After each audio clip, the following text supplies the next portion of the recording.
Tonight we want to start the festivities with the third annual induction into the London High School Athletic Hall of Fame.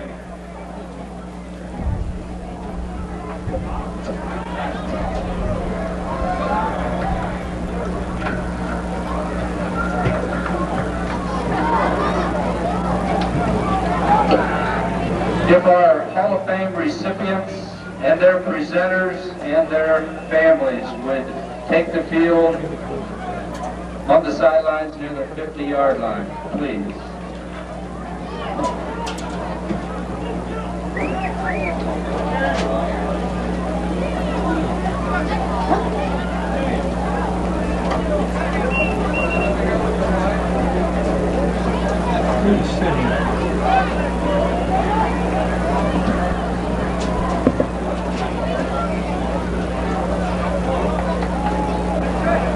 Give me a close-up of the rounds. I'll run the floor and see what you need to close to and check and focus.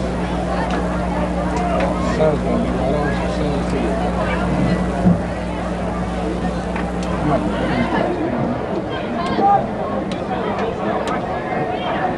David Sachs Davidson. That's Sachs Davidson right there in the white hat, isn't it?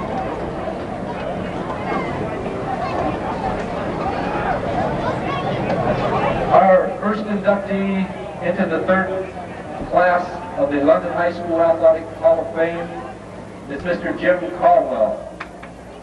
Jim was a 1962 graduate of London High School, earned 3 letters in football, was all-conference twice, was a captain in 1961. He was basketball all-conference, lettered in baseball 3 times, was baseball all-conference 1 time, and was a baseball captain in 1962. He was a 1966 graduate of Ashland University and was all-conference defensive back for 3 years at Ashland.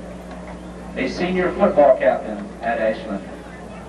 He also earned 4 varsity letters in track at Ashland College, being track captain his junior and senior years.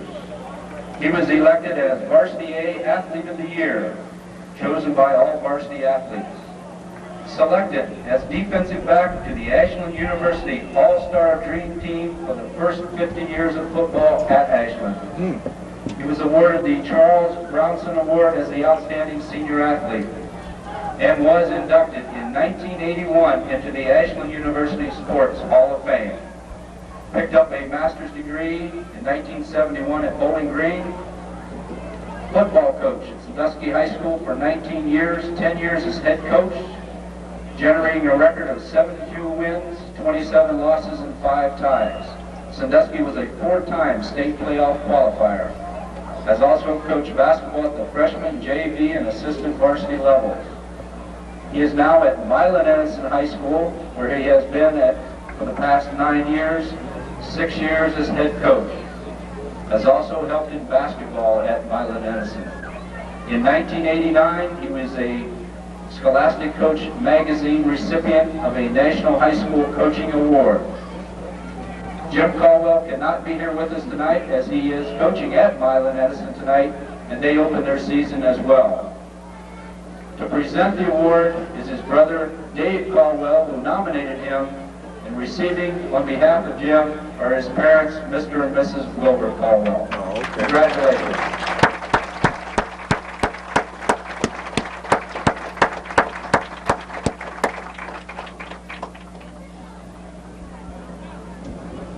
Our second recipient is David Sachs Davidson.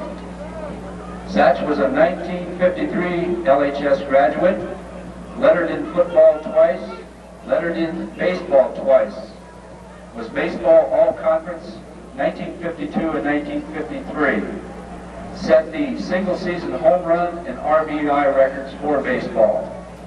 In 1955 to 1960, he played amateur baseball with the Beulah Park Baseball Jockey Club.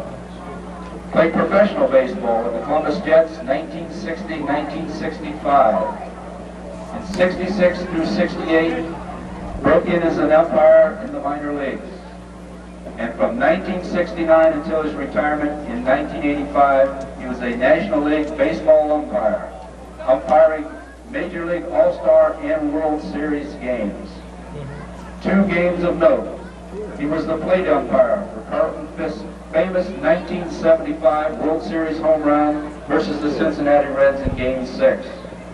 He was also the plate umpire for Hank Aaron's record-setting home run. Wow.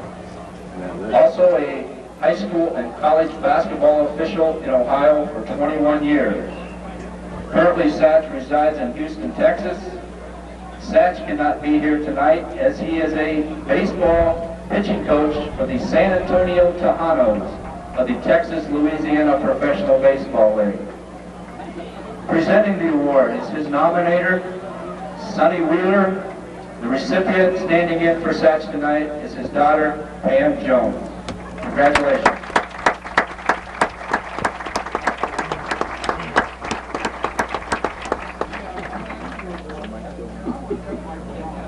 Our third recipient is Mr.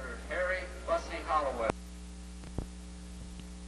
We lost our audio for a few moments here, so I want to put this in for Harry Bussy Holloway. He's a graduate of London High School in 1935. He won 10 letters in football, basketball, and baseball. He was all-district in basketball. He's a basketball captain. He was a Cheseldine Cup recipient. He's a recipient also of the football and basketball scholarships, attended Wilberforce University in 1934 and 1935. He lettered in football. President of London Senior Citizens Organization, Madison County Senior Citizens Hall of Fame, 1989 Rotary Club Person of the Year. He's a member of the London City Council, 1986 through 1993. He's a member of London Kiwanis. He is a member of the London Madison County Historical Society. He is also a member of the Madison County Humane Society and a member of the London Metropolitan Housing Board. Congratulations, Harry Bussy Holloway, on all these achievements, and we thank you. We also missed a little bit on Gary Reynolds' part, so I'll be coming in on a part of it also.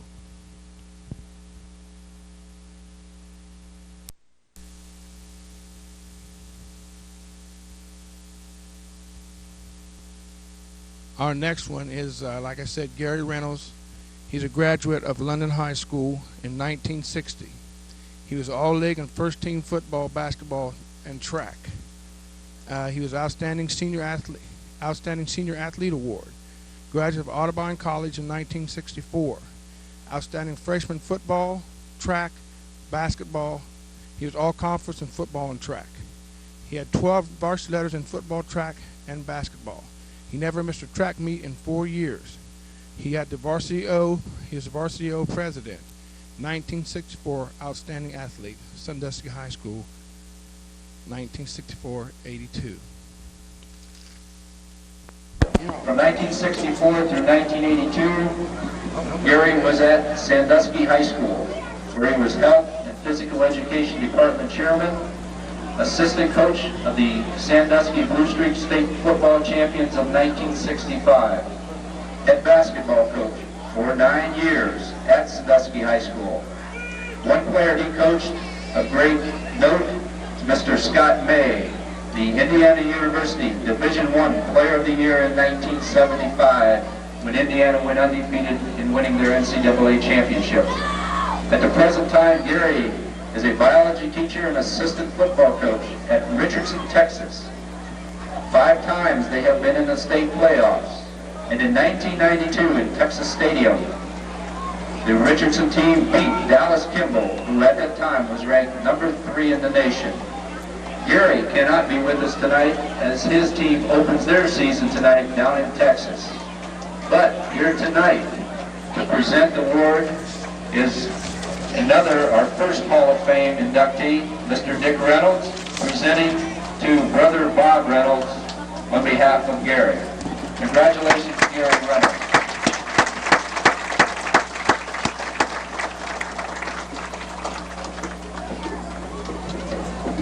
And last but not least, our final Hall of Fame inductee for 1994, Mr. Roger Reynolds, a 1959 LHS graduate, lettered in football 2 times, twice all-league football, football captain and football MVP in 1958. In 58, he was also the Central Ohio scoring champion, racking up 168 points on the gridiron. Set many league and school football records. Was recruited by over 75 colleges and universities, and in 1958 was the Columbus Citizen Journal Player of the Year. Lettered twice in basketball and was all-league in basketball twice. Senior basketball captain. Lettered in baseball his senior year, and also, lettered in baseball his junior year and was all-league that junior year. His senior year, he was the senior track captain, where he also won a varsity letter. In 1959 to 1963, he attended Bowling Green State University on a football scholarship, twice earning all MAC honors, and has been inducted into the Bowling Green Hall of Honor. In 1961, he was the Mid-American Conference leading pass receiver. 1963 to 1965, he played for the National Football League New York Giants. In 1963, the Giants were the world champions. He was the Giants' most outstanding rookie in 1963, playing behind the famous voice of Monday Night Football, Frank Gifford. In 66-67, he played for the Atlanta Falcons, and in 68-69, concluded his career with the Cincinnati Bengals. In 1970, he earned a Master of Arts degree from Western Michigan University and has earned numerous state, national honors and certifications. In 1980, until the present time, he became associated with Dr. Kenneth Cooper at the Cooper Institute for Aerobics Research in Dallas, Texas, a nationally, internationally recognized organization and facility. He has made the trip from Utah to get here tonight to receive his plaque. Mr. Roger Reynolds being presented his Hall of Fame plaque by his brother, Dick Reynolds. Congratulations, Mr. Roger Reynolds.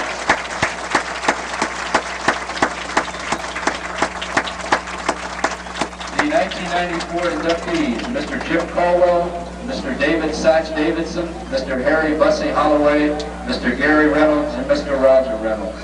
Congratulations.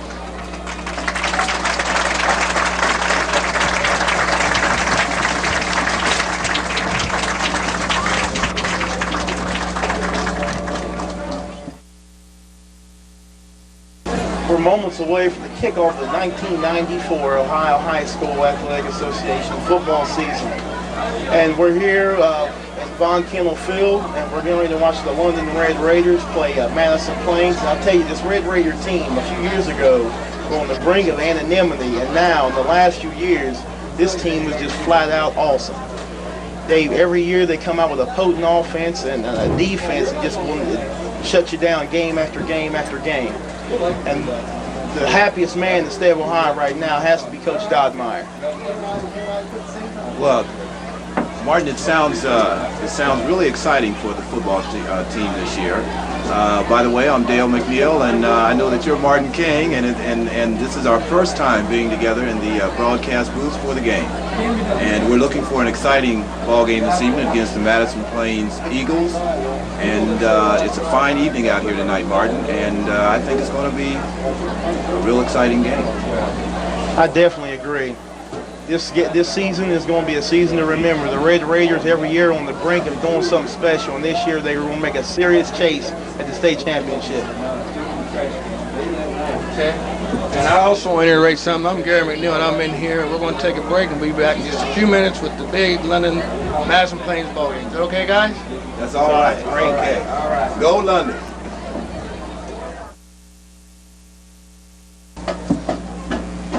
Forget to introduce us. We've already done that one time.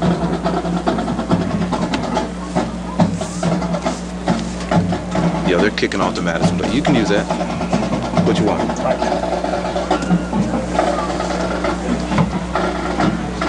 Got a short-term memory.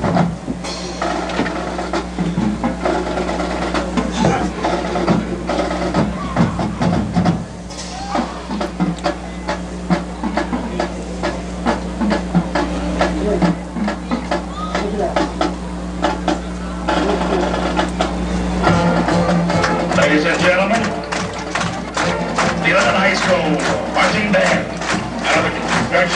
Spencer David Kemp.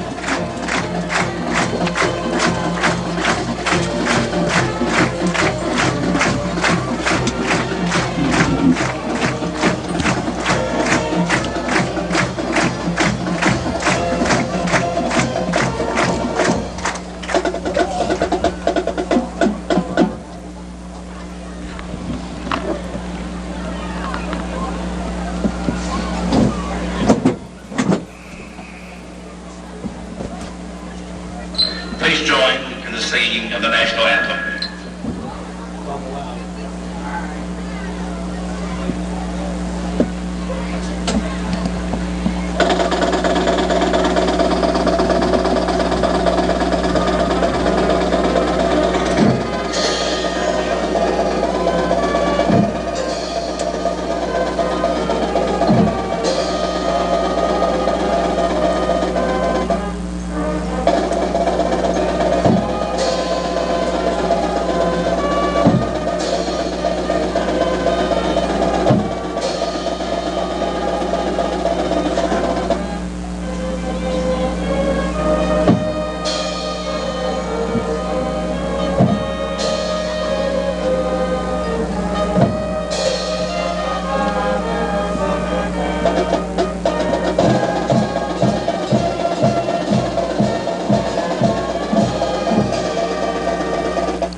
Get your attention, woman.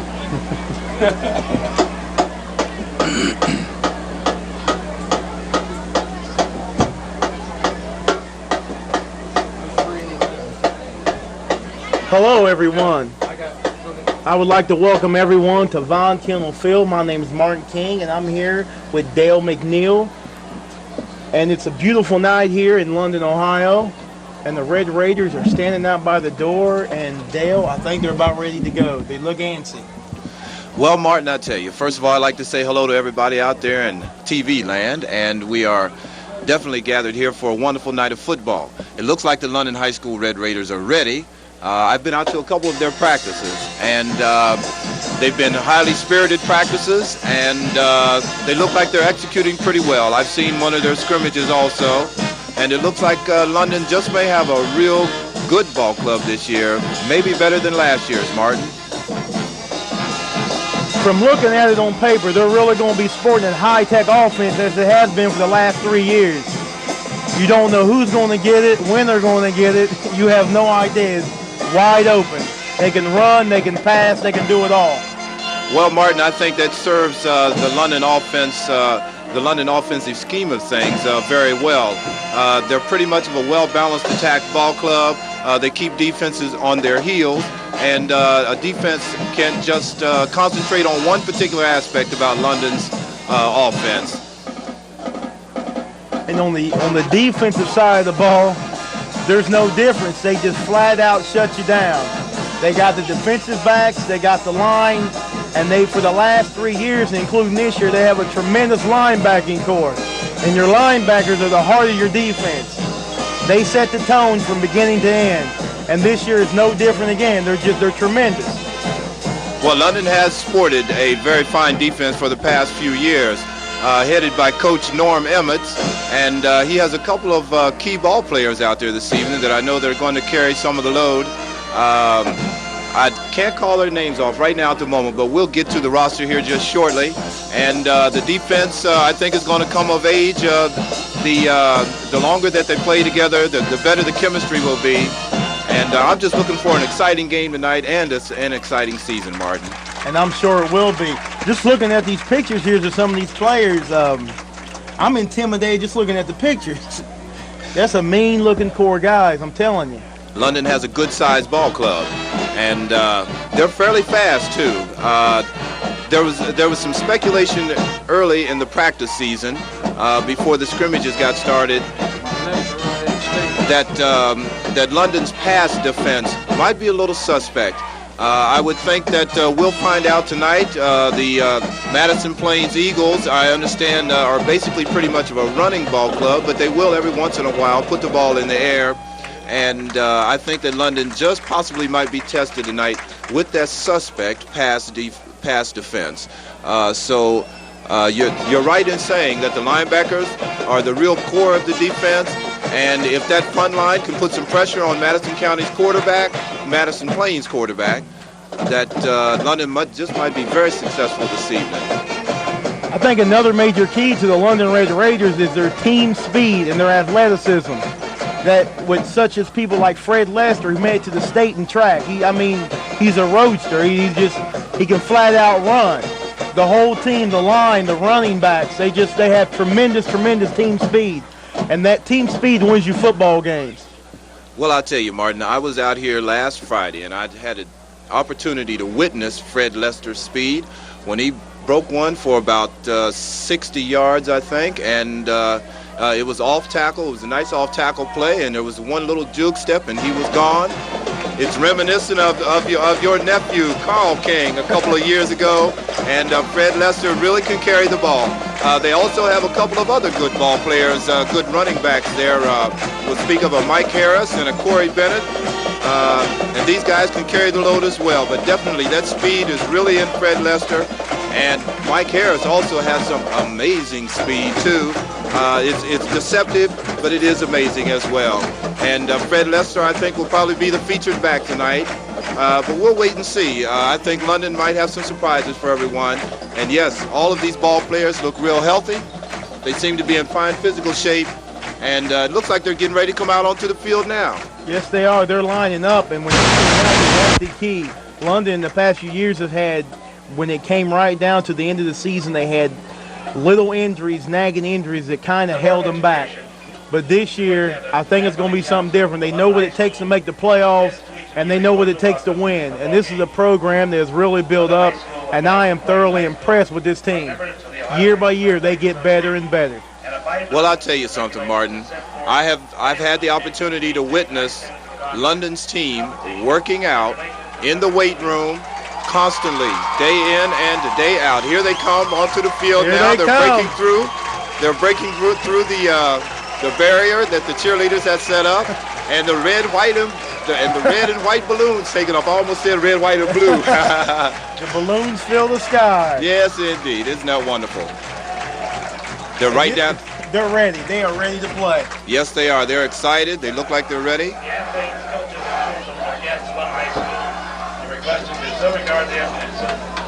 Madison Plains has yet to take the field. They might be trying to play a little waiting game, or I don't know. If I were them, I'd be kind of scared to come out myself, because I tell you, this team is going to be unbelievable. Well, I tell you, Martin, anytime that you step on a football field with another ball club that you have consistently played over the last 5 or 6 years, they know as well what the contest is going to be. They know that in order to improve, that they had to watch films, that they've had to practice hard, and they as well have gotten into the weight room. So we will see tonight just how these two teams are going to stack up. And here comes Madison Plains Golden Eagles coming out onto the field right now, Martin. Lineups for both the Madison Plains Golden Eagles and the Red Raiders of London. They're tried now. Uniforms kind of reminiscent of a Notre Dame Fighting Irish. Yes, that's quite right. That's quite right. This is a real contrast in colors tonight. The red of the Red Raiders, the red and white, and the green and gold of the Madison Plains Golden Eagles. London won the toss and chose to defer to the second half. So they will be kicking to Madison Plains to start this ball game. And yes, Martin, London will be defending the north goal. You know, there's something else that I'm noticing right now also. London's coaches also look like they're in pretty good shape. They do have a very sharp coaching staff, very sharp. They look good and they stay poised at all times. Even Coach Dodmine. Well, I'll tell you, I've had a lot of contact with Coach Daubenmire, and I'll tell you what, he's a pretty good guy. He's real fair. He knows what he wants to do, and he's pretty direct at what he wants done. And one thing, when you don't have to really coach your coaches, they sort of already know what to do. Well, then your effectiveness as a head coach really stands out with the ball team. Couldn't have said it better myself. Coach Daubenmire is a very confident man. I had the pleasure of interviewing him last year before a ball game, and you could just see the look in his eyes. There's losing just isn't there. He's a winner, and he'll always be a winner. On defense for London. At the end of the season, number 59, Ron Myers, 5'10", We're just moments away. And number 67, Clay Miller, Moments away. 6'8", 237, a senior. The tackles, number Well, London will be kicking off from the 40-yard line. They're defending the north goal. 66, Anthony Brewhart. And it looks like we have number 47 that's going to kick off for London, don't we, Martin? Linebacker, It's Mr. Clark Tobin. 194, number 85. Clark Tobin, he's 5'11", weighs 190 pounds, and he's only a sophomore. And I'll tell you something, Martin, I've seen this guy kick, and he can kick. 6'1", 195, a senior. Defensive back, Sean Conn, Ready to see it right here. a junior. Number 31, Peter Cookie, 6'1", 191. London last year had some troubles with their special teams. They were known to allow some punts to go back and kickoffs to go a little bit too far. But I'm sure in the off-season, I'm positive Daubenmire worked on that a lot. Let's play football. Well, I saw them working on it pretty much at a couple of the practices that I went to, Martin. And I would venture to say that they probably worked on it one day that I was there. They probably worked on it about 15 or 20 times. And they kept making corrections. A lot of the times, going down on a kickoff is more of a mental game than it is a physical game. And there's the kick, and a good deep kick back to the 5-yard line. Mass and play. Oh, look at the speed. That's what I'm talking about right there. Team speed. That was number 32, Mike Harris. It looked like he was the first one down there. Number 32. Yes, Mike Harris. That's a part of that speed that we were talking about just earlier. They got the ball back up to about the 15-yard line. Tremendous. Special teams right there. That's a very, very important aspect of a ball game because it doesn't show, but it can win you games, but it can lose you a lot of games too if you're not on your toes. And it looks like London is adjusting their defense right there to the strong or the weak side. They're in a 5-2, right back up the middle, nothing doing. Ball's loose. He got it back. We went over the left side. There was absolutely nothing there. Came out in a 5-2 defense. Number 36, Josh Larkins. Number 44, Scott Sims. Second down. One thing it's been hard to do in the last few years is run the ball in London.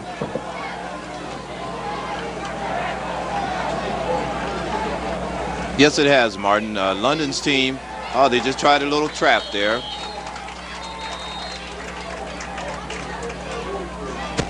Clay Miller on the tackle, number 67. Going to have third down, about 6 yards to go. Well, this is the time I think that a pass play is going to come into the scheme of things. 3rd and 6 is pretty obvious. It's a rather obvious passing down. London likes to blitz a lot, so they better watch out because London's definitely coming. Man in motion.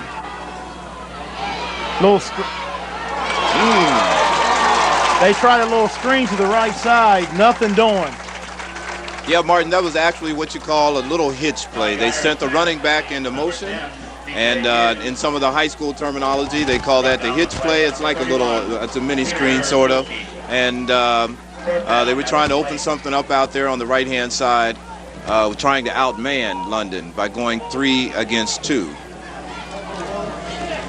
And as you Mass and Plains getting set to punt, and Mike Harris and Corey Bennett are set to return. This could be exciting, I'm telling you. This could be very exciting. It's going to be taken by Bennett. He broke one tackler and got a gain of about 10 yards, got well across midfield. into Madison Plains territory, down to about the 43-yard line, 44-yard line. You know, on that punt right there, Martin, I was... 44-yard line. Tackle play by number 58, Aaron Eads. Bounce ball, first down pass.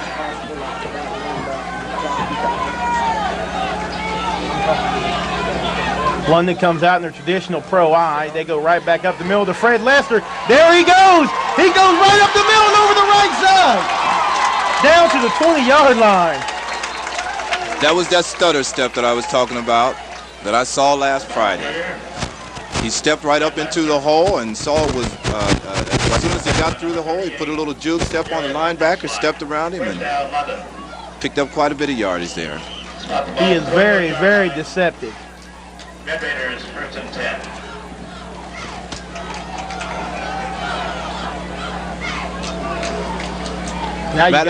Now you got Harrison at tailback. He's right back up the middle with Scott Sims, the fullback. Nothing doing there. Gain of about maybe one. Number 65, Terry Cordell. We see Fred Lester coming back into the game. This would be an interesting call right here, Martin, to see what this call will be. We have 2nd and 10. There was no gain on that play. Back in the pro I, they go over the right side to Lester. He breaks one tackle, he breaks another one. And he falls forward for a gain of about five yards on that play. Number 33, Fred Lester. You know, Martin, just watching him run right now, he's very elusive. He has a quick sidestep, that lateral movement that you see in all good running backs.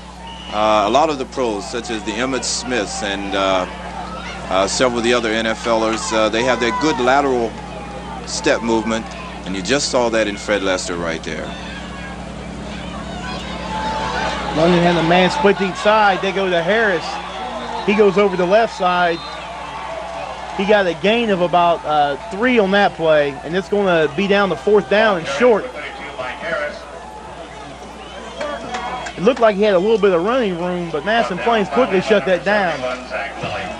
Well, it looks like they didn't have anybody come out there to block that linebacker. It was the linebacker that made the first initial contact with him, and he stepped right up into the hole, but there was nobody blocking him. It looked like Harris might have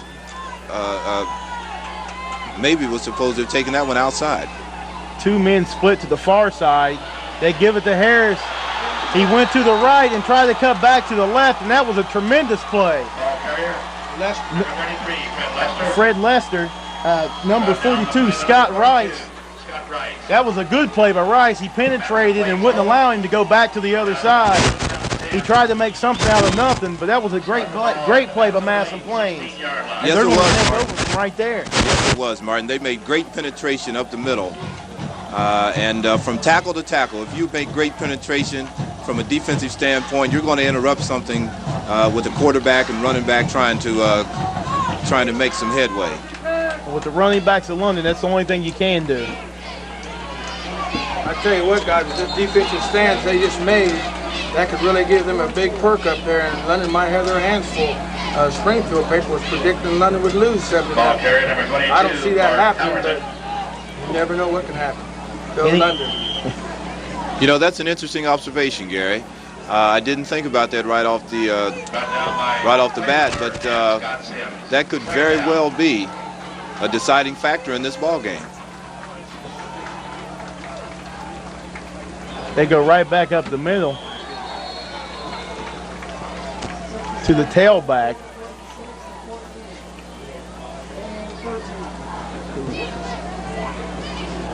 We have some substitutions going in for London right now. See, we have Jamel Napper coming out of the game, and we have 3rd down and about 5. That number 22, Bart Howerton, he seems to be their primary runner, but he's a big kid, 6 foot 185. Yeah, that's good size for high school football. And they just pulled London offside. That's why it's so important in this situation to always go on the ball, not on the sound that the quarterback makes, but always on the ball. Dead ball penalty. Encroachment against London, 5 yards. London traditionally has always played from beginning to end great defense, but offensively they always they start off kind of slow and then they just absolutely pour it on and will not quit. You know, this time of the year, Martin, it's Third down, less than 1. it's hard for an offense really to be as gelled as well as the defense right now. And we just had Madison Plains give the yardage right back to London. Thanks for returning the favor. They had it third and short, but now we're right back to where we started from. As I was saying just a second ago, that it takes the offense a little more time to gel than the defense. The defense early part of the year is probably about 20 to 30% ahead of the game. And it takes a little longer because of the specialized things that certain key ball players have to do with the ball and reading defenses and that sort of thing. And what, we have third down and 5? Third down and about 5, a long 5. They go with the trap play back up the middle. And nothing doing. London stayed at home that time. They played real good read defense then. Ball carrier number 42, Scott Rice. Brought down the play by number 66. Anthony Brillhart. Madison Plains not in a good position, but you're in a position where you got to get the ball down the field. But I wouldn't want to punt to Mike Harris and Corey Bennett. It's just absolutely too dangerous. Now, the last time that Madison Plains punted, there was a little bit of miscommunications between Harris and... Low driving kick.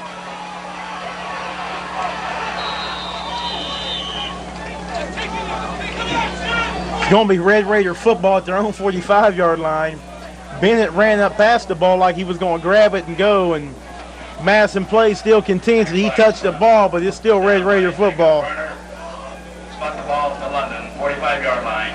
Well, London has real good field position here. They're at their own 45, as you were just saying, and I think that London just might try to hit something with a pass here real shortly. They might try to open it up. Madison Plains is really tight up in there with those linebackers. No, they go right back to the run with Lester. Nothing doing. They give it to Lester over the left side, and a host of tacklers in on that play. That Zach Lilly has had his name called about 8 times already. He's a real good one, Martin. You can see that right from the very beginning. Big kid. 6'5", 229 pounds. And he looks solid. He's very, very quick. He's a good-looking defensive end. They're going to the outside to Harris. He's got running room. He's got a couple people to beat. He was brought down by Bart Howerton. That was a tremendous run by Harris over the right side. He put a move on number 10, DJ Hughes, and he just kind of dropped to his knees. You know, Martin, it was a real good fake that they made up into the middle of the line that held those linebackers that were playing so close to the line of scrimmage, and with the quick flip to the outside, it was all over with. Now they got Bennett in at tailback. The play action pass, he's got a man wide open. John Wilson was wide open, and I think he was so wide open, it scared him. Well, I think it might have scared the quarterback even more because he really overthrew him quite a bit. And Jason Artis, you know, we know that Jason Artis has a real fine arm, and he's pretty much of an accurate passer. That was his first pass of the game, and so, you know, the adrenaline is really flowing. And quite possibly for the first pass of the game to be a touchdown, that's really something. I'm sure they'll go back to that later, but now they're going to take the option play. Artis decides to keep it, and he gets a gain of about 4 yards on that play. Number 12, Jason Artis. That's one thing. Jason Artis is very, very flexible quarterback. He can drop back, he can do the option, and he's a very, very good option quarterback. You know, it seems like London is starting to try to loosen up these linebackers a little bit. They're starting to go with some fake handoffs, a little bit of misdirection. they're starting to vary their offense a little bit more now. So the linebackers can't just sit in there and look for the run. And now he's dropping straight back to pass. Now he's looking to run, and he's got room. He breaks one tackle. He shakes another one. I'll tell you something, that Jason Artis has got some serious legs on him. Yeah, see, that was a gain of about 20 yards on the play. First down. That's something that you see a lot of in high school ball, where you have a quarterback that also has the ability to run.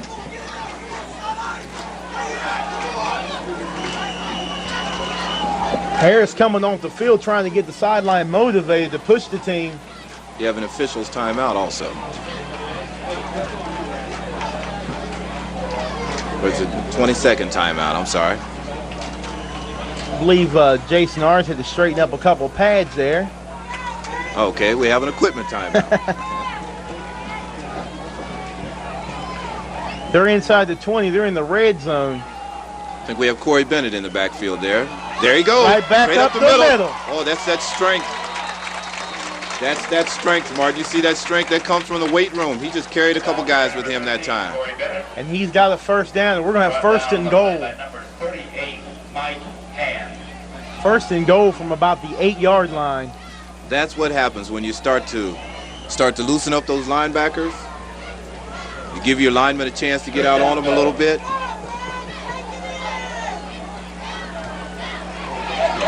Bennett jumps 2 men.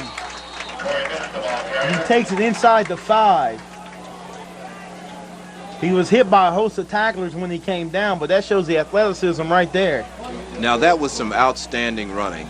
Anytime that you have to jump over a pile that's right in front of you and still maintain your balance and your feet to continue to keep running, that's what you call some fine, fine footwork. There's a lot of strength involved with that too. A lot of that just doesn't come naturally. That's true. Mike Harris checks back into the ball game at tailback, and they're going to give it to him. That's going to be a touchdown. The first touchdown of the season for the Red Raiders. Mike Harris, 3 yards run over the left side. You know, that was the play that they tried to run a little while ago when Harris got stuffed. When they had the ball in the previous when they had the ball previously, they tried to run that same play, and they come back to it at that situation right there. Did you notice something else there, that as soon as he got across the goal line, he stopped? Is that one of Callaway's moves or something? These kids used to be, when you got the ball, you kept on getting run out of the end zone. That's right, because they would hit you. Yeah. They would still hit you while you were in the end zone. That's why you ran out of the end zone. I can remember being taught that very well, Gary. And yeah, you just ran right on through the end zone. You did not stop. But right now, with the control that the officials hold in the game, once you cross the goal line, if you are hit, you know, after a length of time, well then automatically it's a penalty. You know, unnecessary roughness, that sort of thing. And some guys, I think, take advantage of that. Gives them a chance to sprout their wings a little bit and play with the ball and their fellow teammates. Right now we have the traditional tossing of the Little Red Raider footballs into the crowd.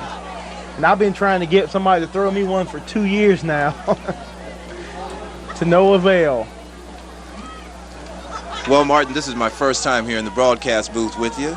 And I'll tell you, I am really enjoying this. It's exciting to be at the game and to see all of the colors and to see all of the people. And you know, London is really a football town, and the people really come out and really support their football team. Yes, they are. We got a capacity crowd on hand.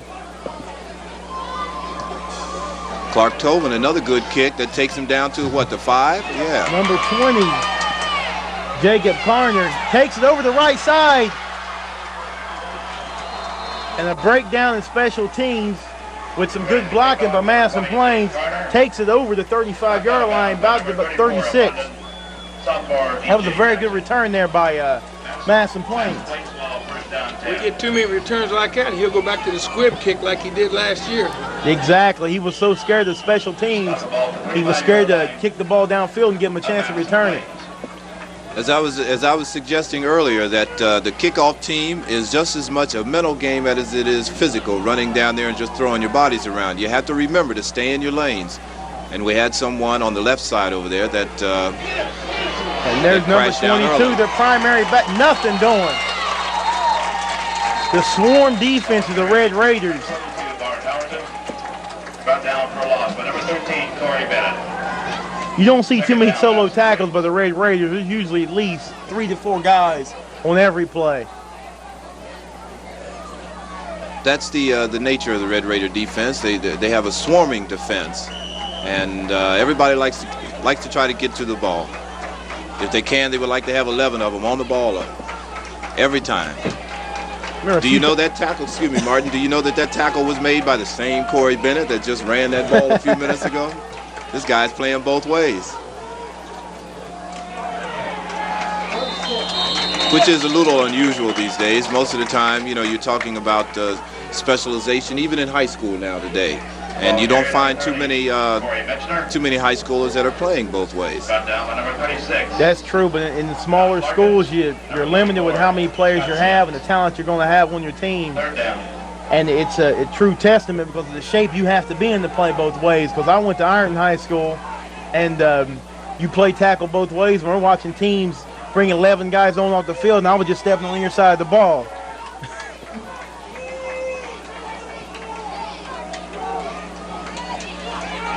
They're looking to pad for the first time, for the second time in the game, but this time they go deep. And we have a penalty on the field, too. We have a flag now. A penalty marker on the play. It's going to be a personal foul. This is intended from Todd Geyer to TJ Hughes, covered by Sean Kahn. This could be a big one.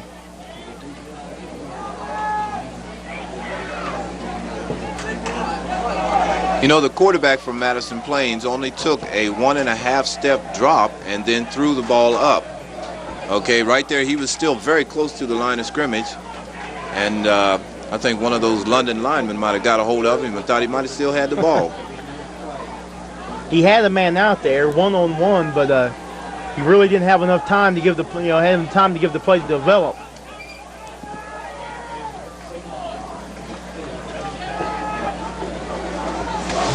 Penalty against the Red Raiders, coming the passer.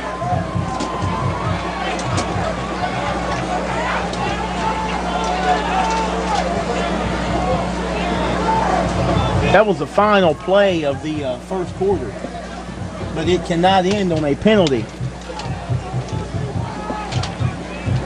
We're still waiting for the refs to mark it off. There they go. And the score is 7-0. 15 yards 7-0. out. And that was a 15-yard penalty? Yes, it was. From the spot of the foul, 15 yards. They'll be trying to cross midfield for the first time in this game. There'll be another play this quarter, even though. Oh, well, the quarter isn't finished yet. Yeah, there's no time left on the clock, but they don't want to end the quarter on a penalty, on a defensive penalty. So therefore, there'll be one more play. 49.5 yard line. Let's see how they come out this time. It looks like there might be a little confusion in the backfield.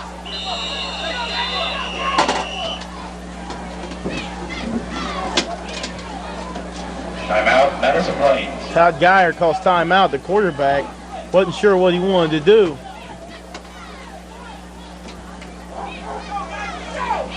Pretty much his first quarter's been played in Madison Plains end of the field. It sure has. London, when they elected to kick to Madison Plains, and they've pretty much maintained that field position ever since. And you can see where it has turned out in London's favor, because right now the score is 7-0. The longer that you play in another man's territory, the more advantage that you have of scoring.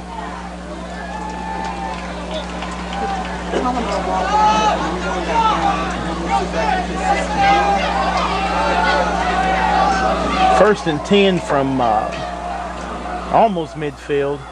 I wouldn't be surprised to see a little some trickery or something here because, in my opinion, Madison Plains, they look outsized and kind of outmatched. London just has too much team speed.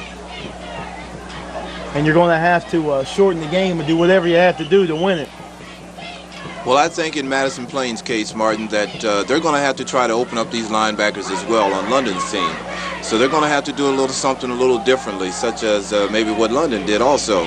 Start a little misdirection, faking one back one way and maybe dropping off a little short pass or something. Pretty much right now, they've just thrown the ball to the outside a couple of times and they went with straight handoffs. And London is sitting in there pretty good. And we're going to have an offensive penalty now. Penalty marker on the play. Madison Plains jump, false start, encroachment. Illegal motion. Madison Plains. 5 yards. Makes it first and 15. We're still in the first quarter. Still waiting for the final play. This is the long final play of the first quarter. This one play is almost taking as long as the whole first quarter did. That's about right, Mark. It's real funny how you can run into some situations in a football game. Real uncanny. Setting back up in the same formation. He's rolling. He gives it to number 20. He goes over the right side. What a hit. Real good hit by Sean Kahn. Sean Kahn, number 14. He was within one step of getting the first down, and Sean Kahn just kind of told him no. Well, this Jacob Carner, he has some real good speed. You see, that was an extended handoff. It looked like it was going to be either a fake or possibly a pass at that time. But then he just extended. The quarterback extended himself and handed off, and Carner took off. And he was met ferociously by Sean Kahn.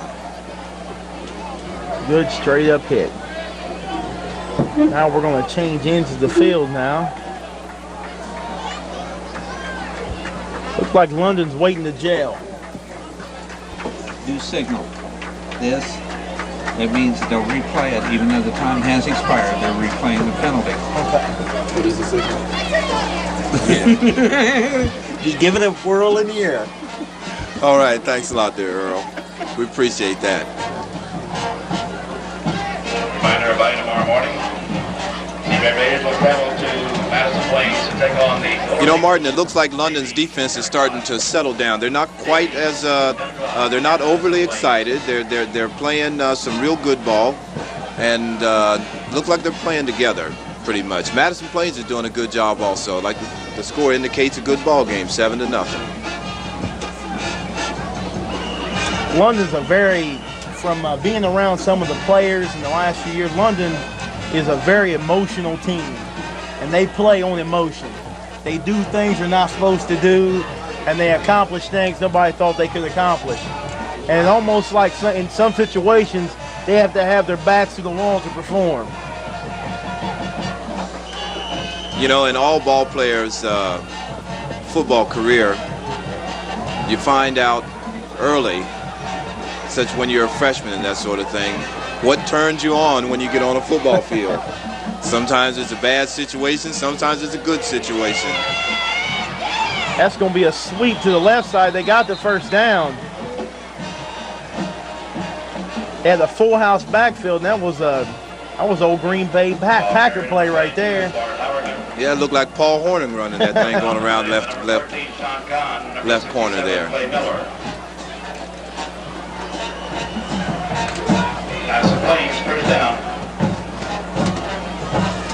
Now Madison, they're mounting a little drive with help from London, but they're mounting a drive. Well, it looks as though their offense is starting to gain some confidence.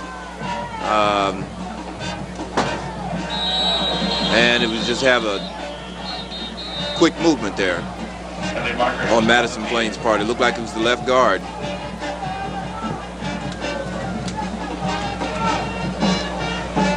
Yes, illegal procedure on Madison Plains. So it'll be 1st and 15 instead of 1st and 10. First down 15. Big Bo Williamson checks into the ball game for London. He can always create some excitement.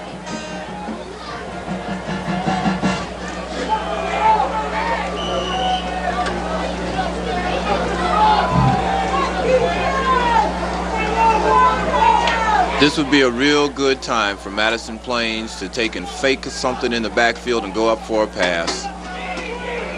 And it's a halfback pass. The trickery. And a tremendous play. That was Sean Kahn. Looks like he might be shaking up just a little bit there, too. Howard's pass intended for number 10, T.J. Hughes. Put up by number 14, Sean Kahn. Second down. Yeah, it was just about time for some sort of trickery. They're trying to do whatever they can to win, and it's starting off, it looked good, but the Red Raider line was just, they had the rush, and he had to throw it before he wanted to, and Sean Kahn back there one-on-one. He was the only man they had deep, but it didn't matter. He's too good of an athlete. Got right to the ball and knocked it away. Again, you see the good footwork by London's linemen, and the footwork and here they by come Sean again. Kahn. That was a good pass. There was a hesitation on number 31's part. That's Pete Gruelke. Is that number 31, Pete Gruelke from London? Yes, it is. There was a little bit of hesitation as the ball was in the air. He waited to see if the man was going to catch it instead of coming to, instead of making the play to the ball or to the man to meet him at the same time. Was that These are some of the things that we were talking about earlier as far as the pass defense for London. It seems like they might hesitate just a little bit, but I think they're going to be just fine. It's early in the season, Martin. It's 3rd and 6.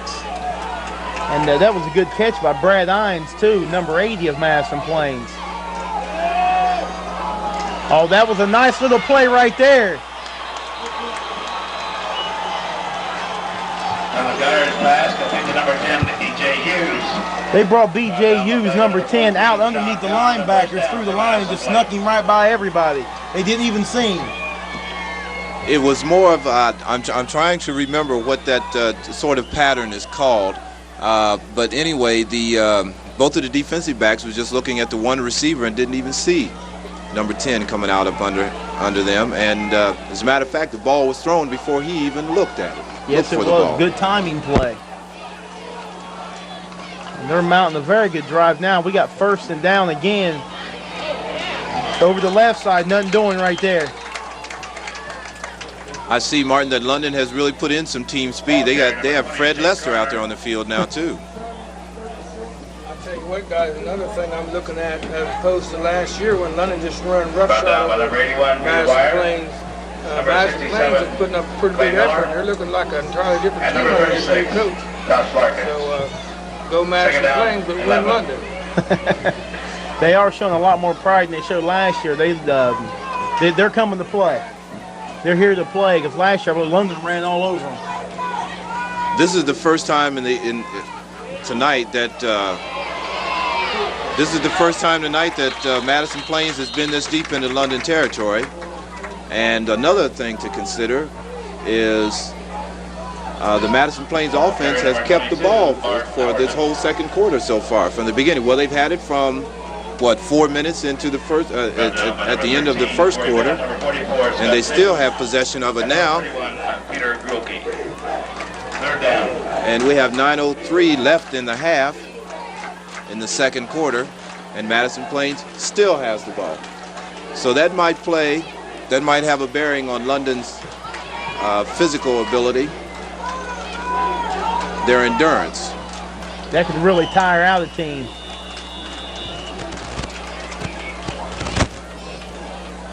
We were going to have what's that delay? On the field. Too many men on the field.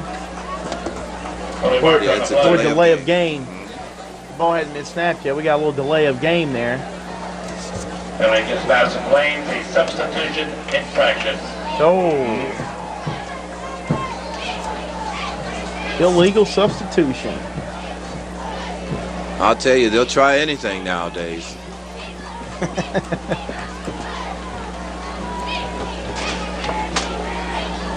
Right here on the sidelines, on London sidelines, I was noticing a few minutes ago, Martin, that some of the offensive ball players, they haven't been out on the field in quite a few minutes, and they seem to be getting a little stiff. I noticed that a couple of them, like John Wilson, number 80, standing right here, he was stretching his legs out, and a couple of them are starting to move around a little bit, anticipating getting back into the game. Yeah, this is dangerous, a drive like this. Quarterback rolled out. He was looking for someone to pass to, but there was no one there. Tripped up. Anthony Brohart. Down the play by number 66, Anthony Brohart. You can really tire out a defense like this, and plus your offense can get really, really rusty, and it takes time to gel anyway. Well, I tell you, London's getting some good work. You know, it says that in football circles, you talk about defense wins championships, offense sells tickets. Okay, well, London is getting a good workout right here. Yes, they are. And we got 4th down and about a mile, and they're trying a long field goal here. The hold of number 11, Todd Geyer.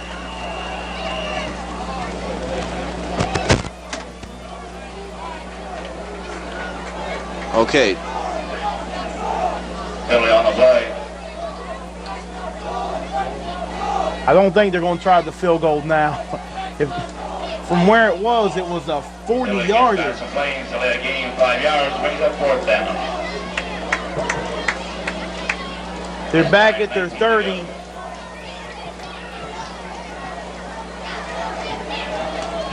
This would be almost.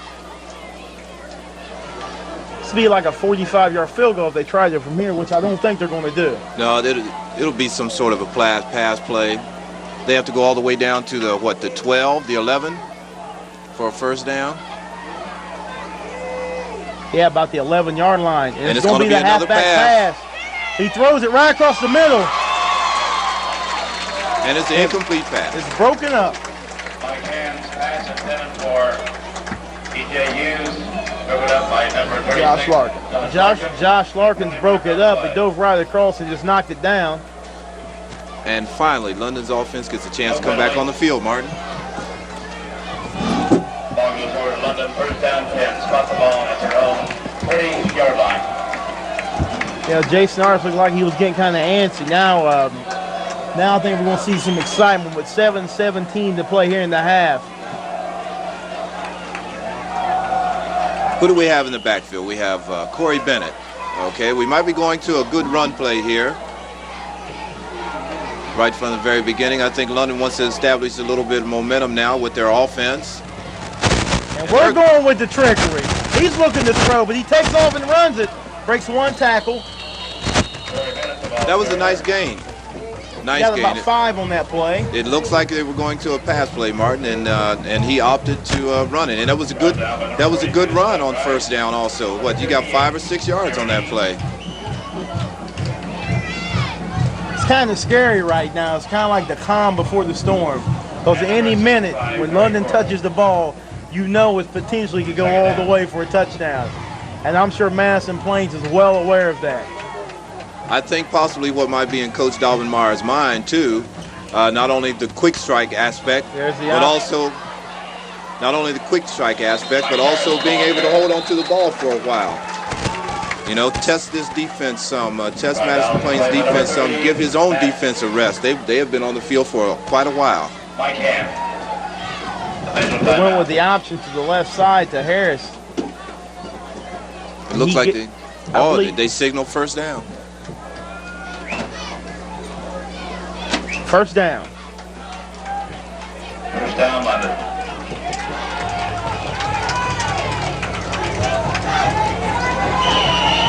You got a 1st down, and that keeps the ball for you a little bit longer, gives the defense a chance to gain their legs back under them again. And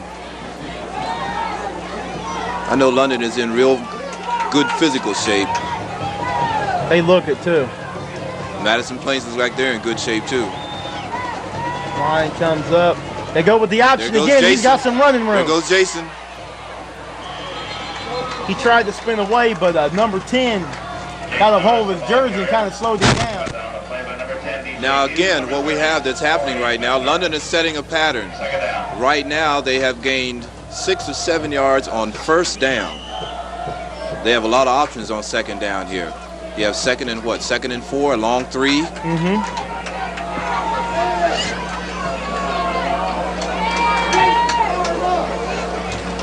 Lester in at tailback. No, that's Harris. And they give it to the fullback. Right back up the middle. There he goes. He was running over people. I think we might have a holding call in here. Anytime you see that, anytime you see the interior referee or the umpire, anytime you see the umpire, throw that ball in there. Yeah, the umpire. You're exactly right, and that's what it is. And London had a problem with that last year also. Penalties killed them. There were a few games where they almost had as many penalties as they had yards. You know, London also works on what you call a penalty package.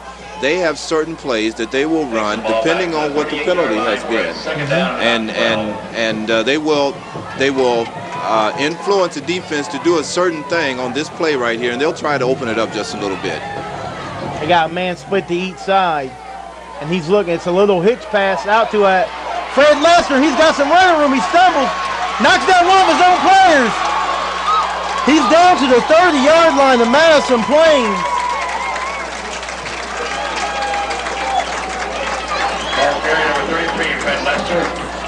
Knocked out of bounds by number 20. That was a very nice play, another innovative move just to get Fred Lester the ball. That was just a little sprint left by Fred Lester. He and Jason Artist sprinted left, and Jason gave it to him right quick, and a nice little pass, nice little flare pass, like a quick flare. And then Lester, as usual, turned on the speed. That's something that is very hard to defend, is speed. Really, the only defense forward is speed itself. Timeout on the field.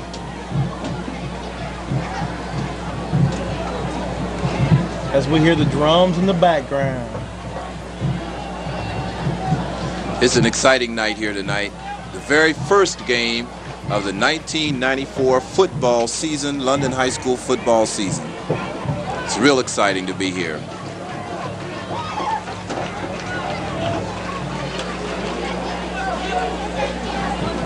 London on the drive here, and we got 5:12 to play here in this first half. Something that we were, excuse me, Martin, something that we were speculating about a little earlier when London first got the ball, that possibly the coaches wanted to hold on to the ball some. You know, take that momentum away from Madison Plains. They had mounted a real good drive there for approximately 10 or 11 minutes. And, well, not 10 or 11 minutes, maybe 5 to 6 minutes. Now they're looking to open it up. They're looking to pass. Bo Williams is wide open, touchdown.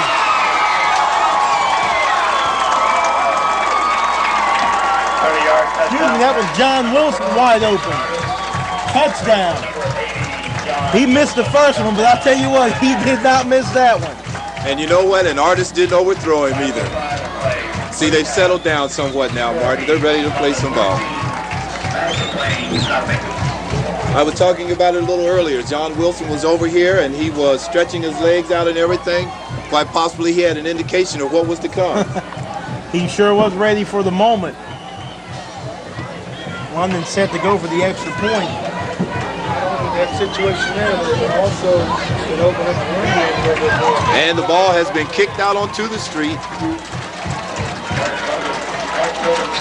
Out of the goal of Sean Scott is good. It's a score read. London 13. I'm sure you get a kick the ball right on the street like that if you're out there and you get it. I'm sending all my kids out. Would you like to have a souvenir, Gary?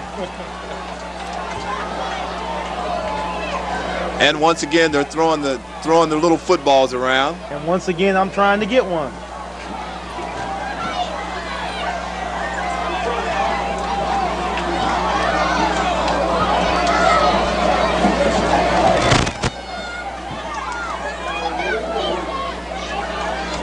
Folks, you should see Martin sitting up here in the press box, waving his hands like everybody in the stands, trying to catch one of those balls, trying to get their attention. I can safely say there's no chance of any of these girls taking over the quarterback spot for London. Number 20, Jake Garner.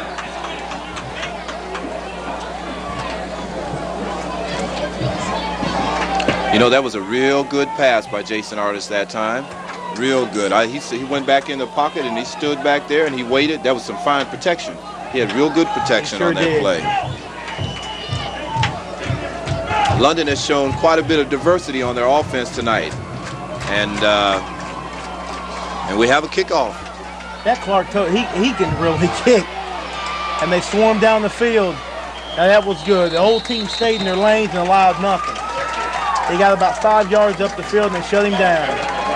That was real good. That was real good kick coverage that time. First down.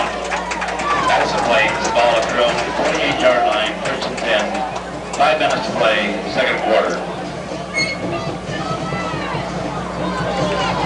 I think the Red Raiders are going to be looking to shut the Madison Plains down real quick here and get another score before the half.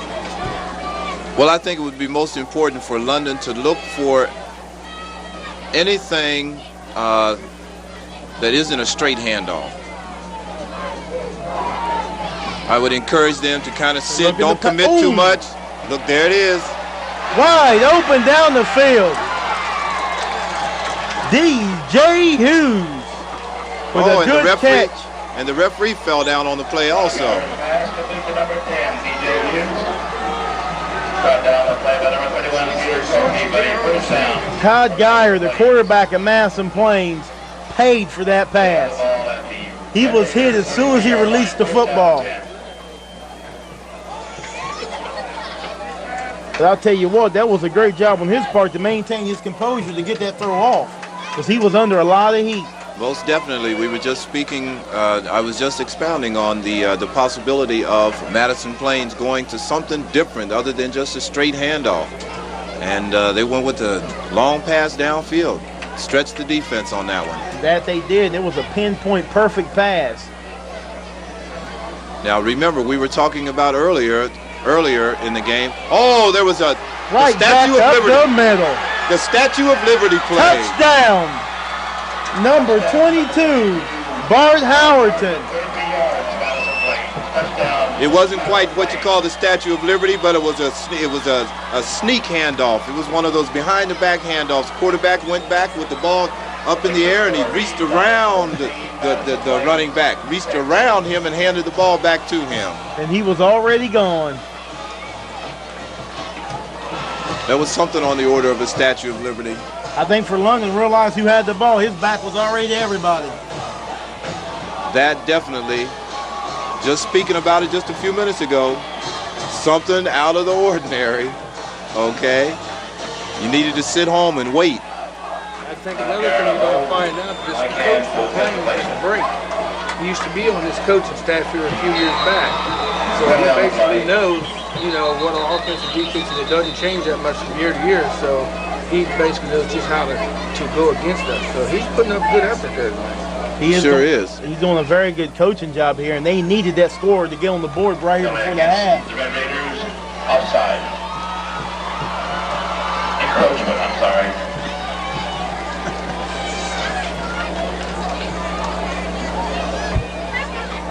Madison Plains is right back in this ball game, Martin. Yes, they are. And that was only 2 plays. Quick strike. With almost 4 minutes to play, London's going to be getting the ball back here if we ever get done with this extra point. And I'm sure they're going to be looking to strike again real quick to get right back on the board. Because if they can score again right here before the half, they do get the second half kickoff. Half the distance. That's very interesting too, Martin. With London having 3 minutes and 58 seconds left in the half, they would get the ball with 3:58 to go, and that's a lot of time. That's a lot of time. The extra point's good. Makes the score read London 14, Madison Plains 7. 14-7, 3:58 to play in the half. We're here at London, Ohio, Von Kennel Field. And is it me or does the field look kind of dark? Like, I don't know if the lights are not bright enough yet, but the field looks kind of dark. I think we're right at the time. I think we're right at the time, Martin, where the sky is, it's right in between night. It's right in between day and night. What is that, dawn? No, that's not dawn. That's in the morning. This is dusk. This is dusk. Dusk dark. Number 34, DJ Jackson. The kickoff for Madison Plains, number 38, Mike Hand. It would be very important right now for London not to turn the ball over, and if they do give the ball back to Madison Plains in this situation, give it back to them either deep in their own territory or with just a couple of seconds left on the clock. True. Back to return, we have Bennett and Lester. And I mean, with Madison Plains, you do what you have to do to win. I wouldn't be surprised to see an onside kick. If they wanted to try it, they're lined up in a position where they could easily do it. It looks like they're kicking cross field from the left hash mark going south. It's a squib kick. Pick the ball up. Fumbled! It's the very thing that we're talking about. London, they don't need to have a turnover right now. Right there's a situation where the kid who received the ball is looking down the field trying to see what tackle is. 22-yard line. First down, 10. London's ball. Fundamentals tells you catch the ball before you run. That's right. In this situation, with them mounting that drive, a real quick drive, getting back into the ball game, really, in retrospect, you might just want to fall on that ball. Lester over the left side. Gain of about 3 on the play. Number 33, Fred Lester. Brought down on the play by That was a gain of about 6 on the play. Messler, number 20, Jake Carter. Second down.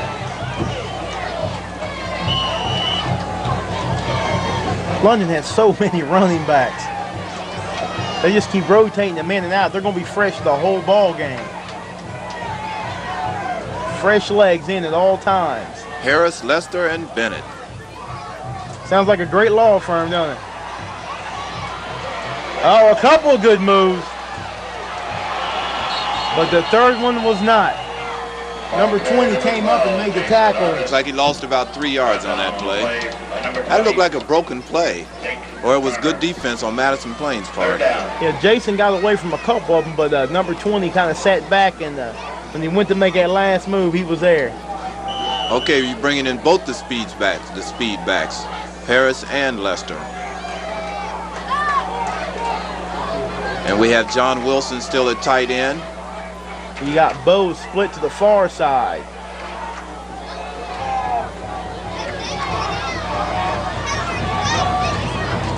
Right back up. Oh, no. Jason still's got it. That was a good fake. He goes over the right side. Looks like close to a first down. He's very close. Ball carrier number 12, Jason Artis. You were talking about sucking in the linebackers. They sure did it on that play. Early marker on the play, back behind the line of scrimmage. Uh-oh. Indication. Holding London. Penalties will kill you. It'll kill the drive, that's for sure. But like I say, London has a penalty package. They've worked on a penalty package. They just might come up with something here, Martin. We had a situation there where the blocking back made a good block, but then he wrapped his arms around the guy. He actually tackled him. I think he might have forgot he was on offense. He was on defense. Some of these players playing both ways, they good.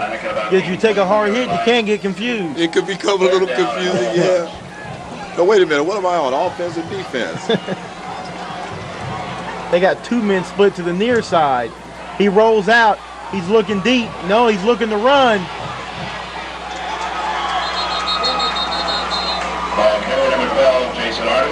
Now, what London is trying to do with their offense is not really a bad idea. The fact of the matter is that can they get some receivers open downfield? You know, Artis has a real good arm. They might be trying just to open him up, get him into some open field here, and let him use the strength of his legs. London's going to be doing their first punt of 1994. which something they didn't do very much at all last year either. Back deep for Madison Plains. Punts were few and far between. Number 22, Bart Howerton, who is dangerous. He's a big kid back there for Madison Plains.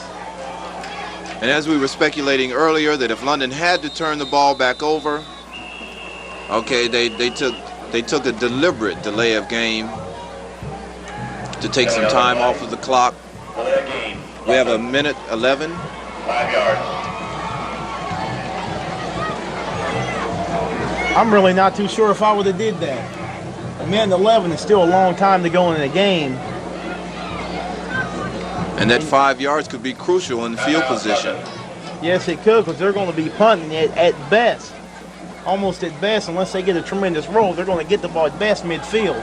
London football varsity reserve football players, coaches, and parents would like to thank Mike and Lori Larkins and the Kroger Company for the support of the Thursday night. And we have a timeout on the field. Next week, London is leading sponsored by North 14-7 with 1 minute and 11 seconds left on the clock, Martin.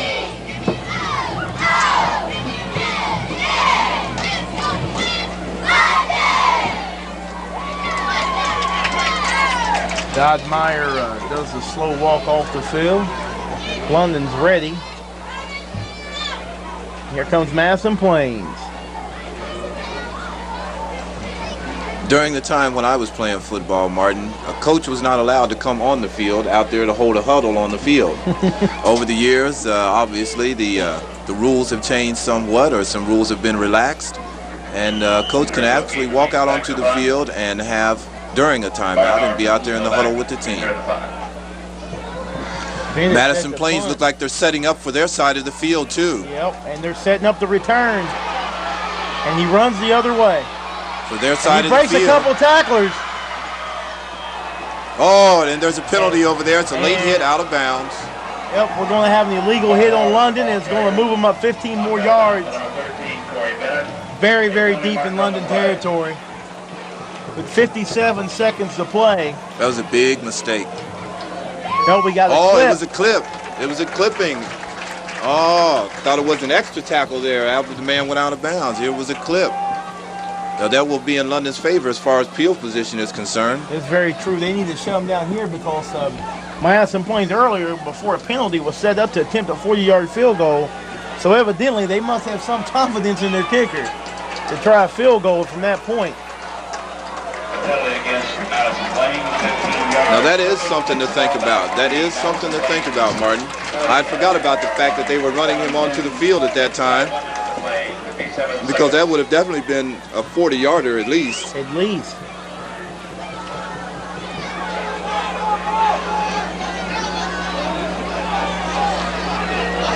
Again, London must be aware of any trickery at this time. You have 57 seconds left in the game, in the half. They're running, nothing doing. I think the only thing Madison Plains is going to be able to do here, they're going to have to get something like right in the middle of the field, because they got all their speedsters deep and everybody's up on the line. So they want to make sure the ball goes in front of them. They're not going to let nothing get behind them. Yeah, that's true. And the clock is still running. It's down to 30 seconds. The coach of Madison Plains is getting very irate. He wants them to get up on the ball. And now they've called a timeout. They wasted about 20 seconds on that play. Timeout, Madison Plains. The coach of Madison Plains was screaming, telling them to get up on the ball and run the play.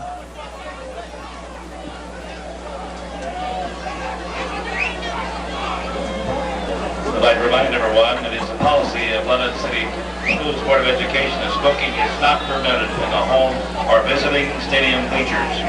Your cooperation in providing a smoke-free environment in the stadium bleachers will be most appreciated. Thank you for not smoking in the stadium bleachers.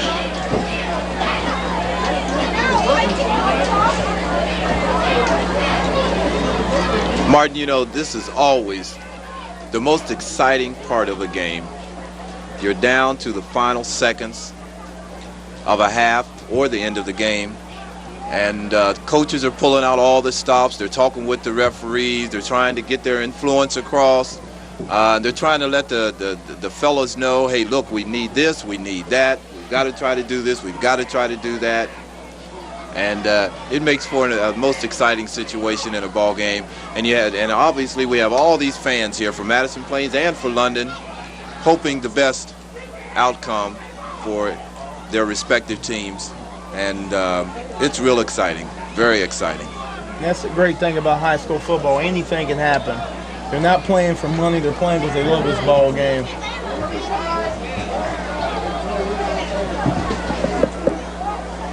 We got a dispute with the clock here, and I think they want to move it down to 21 seconds.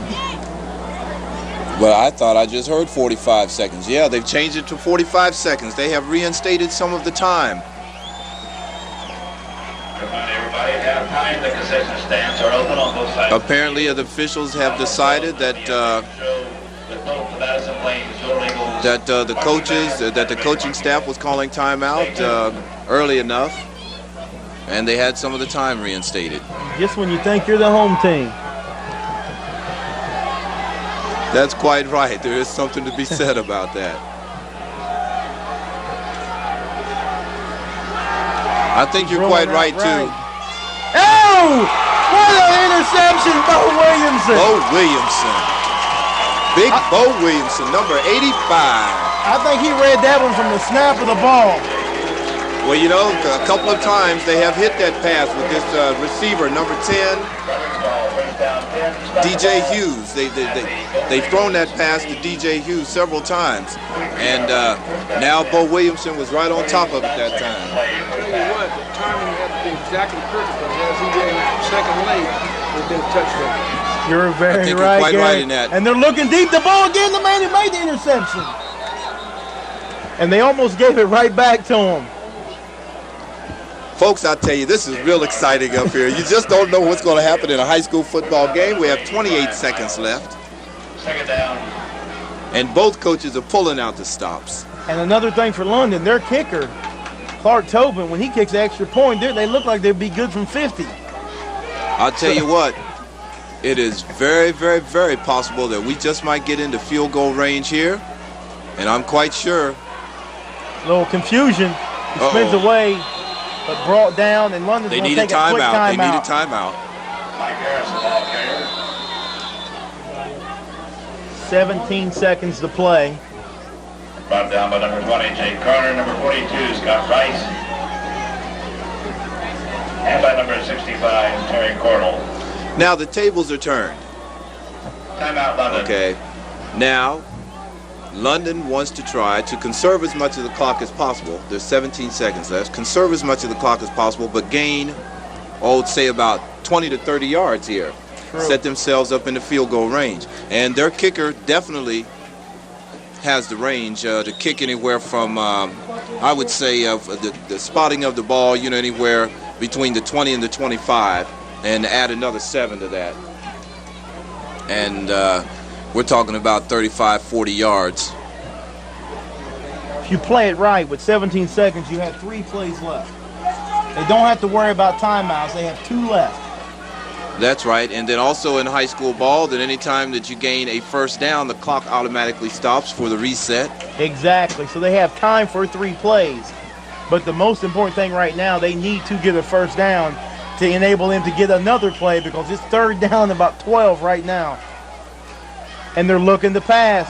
He sets up. He throws. Overthrew him by about 2 feet. 12 seconds to play.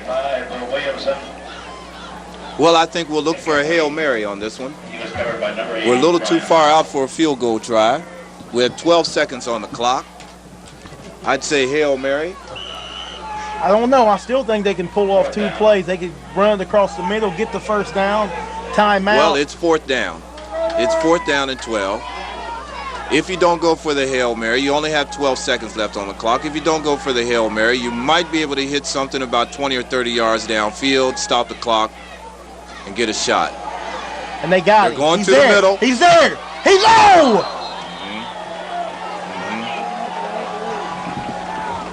That was broken up took by 6 number seconds. 80. It was close. It was real close, Martin.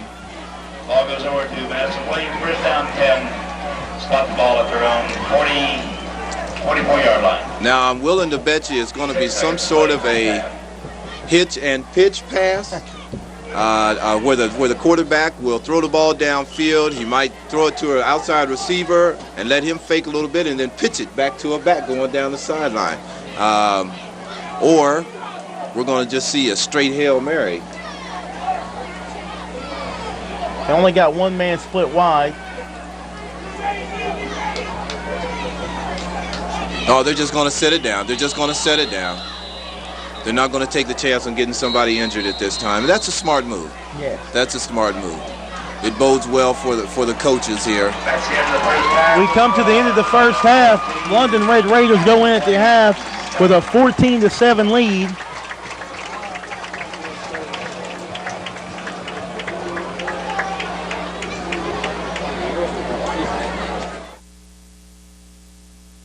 It looked good at moments, and it looked bad, then it looked good, then it looked bad. It was a very interesting first half. London showed signs of greatness, and then they showed signs of things that they held them back last year with special teams, penalties, breakdowns in the offense, breakdowns in the defense. It was kind of I would say it was a learning experience, but it's 14-7, and Dale, what do you think we're going to see here in the second half?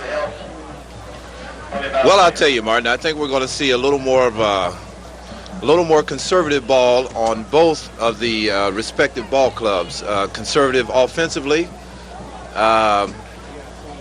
trying to maintain. Each team will probably try to maintain possession of ball pretty much, and will probably go back pretty much to what the original game plan was. London will try to feature, their running game to open up the pass. And if that doesn't work, then they will come with a pass or something a little different other than a straight handoff and try to open up the run that way.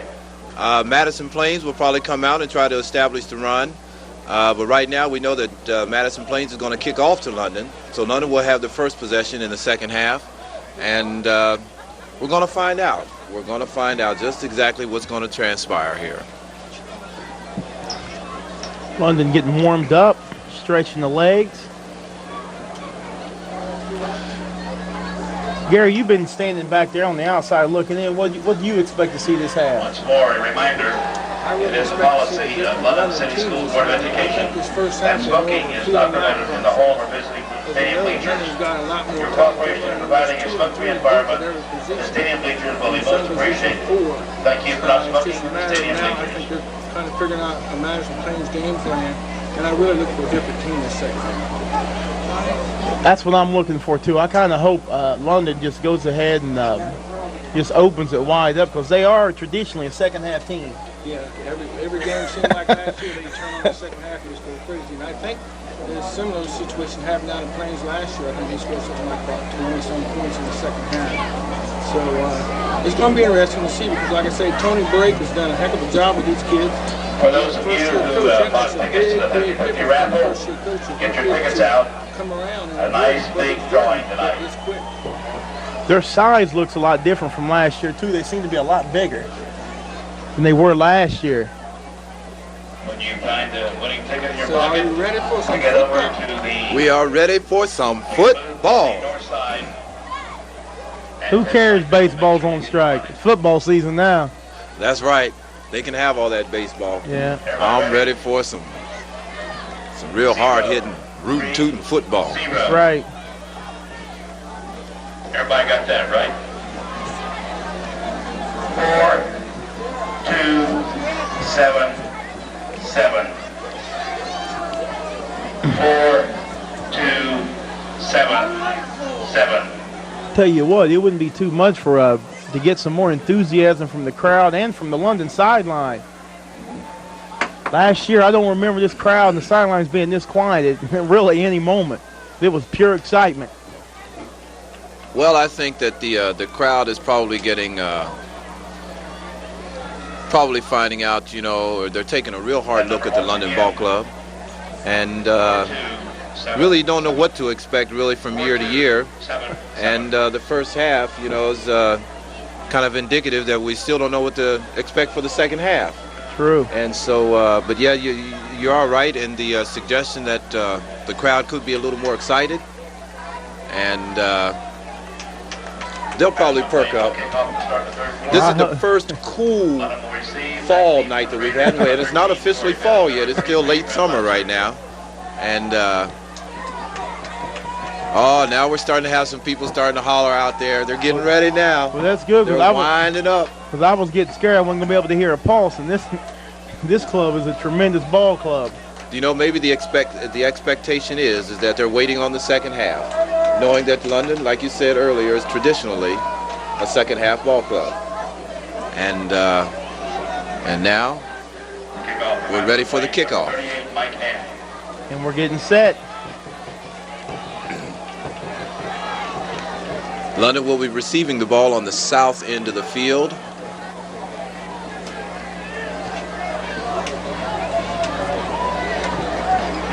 And we have Fred Lester and Corey Bennett deep. And we have, who's this kicking off for Madison Plains? Is that number 32? 36, I believe. Number 36? I don't see a 36 for their roster.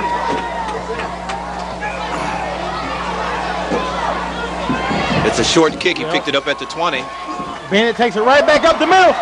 He's got one man to beat. He's my goodness. He had one man to beat him, and he just lost his balance. And oh, that's terrible. He had it all the way. Well, the real good thing about that is that London has real good field position. Of course, every time you touch the ball, you want to run a touchdown. Unfortunately, that was just a physical mistake there. He just couldn't get his feet picked up, after jugging that ball player, and I think he's still he did a fine kicking job. himself. He did a fine job. A lot of times when you find a running back breaks in the open like that, sometimes when he's stumbling like that, he doesn't maintain control of the ball, and he did a fine job in doing that.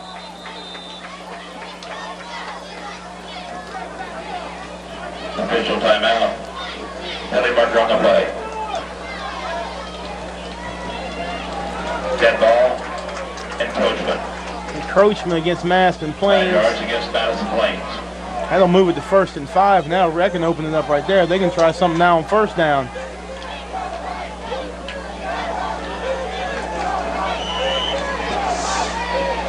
Here we go. We got 2 men split to the near side.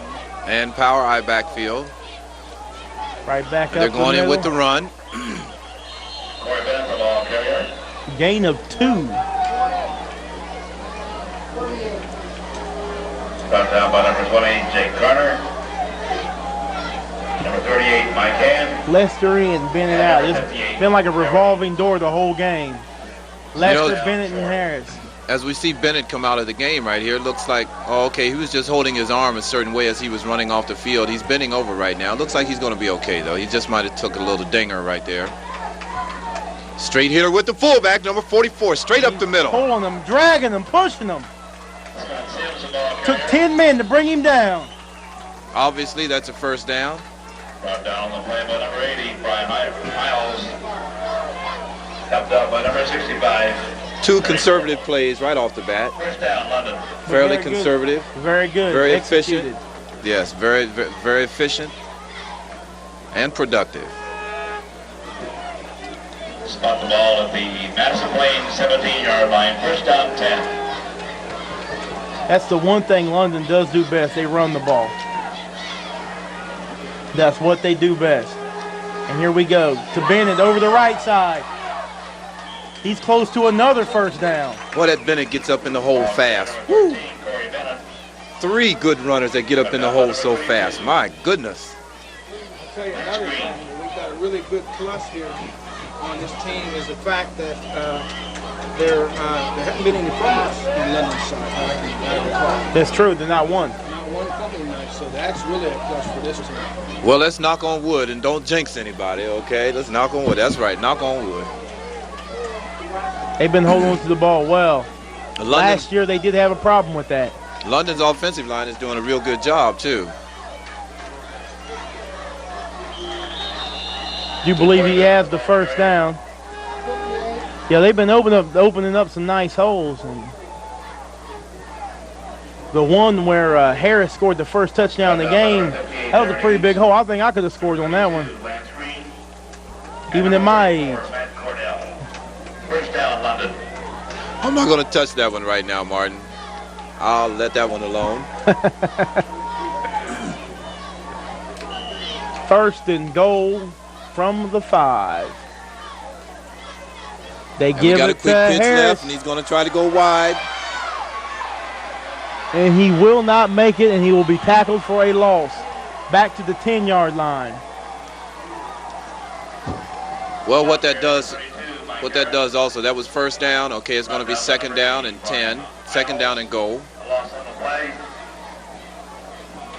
And it'll be second and goal, right? Mm-hmm. Yep. From about the 8-yard line.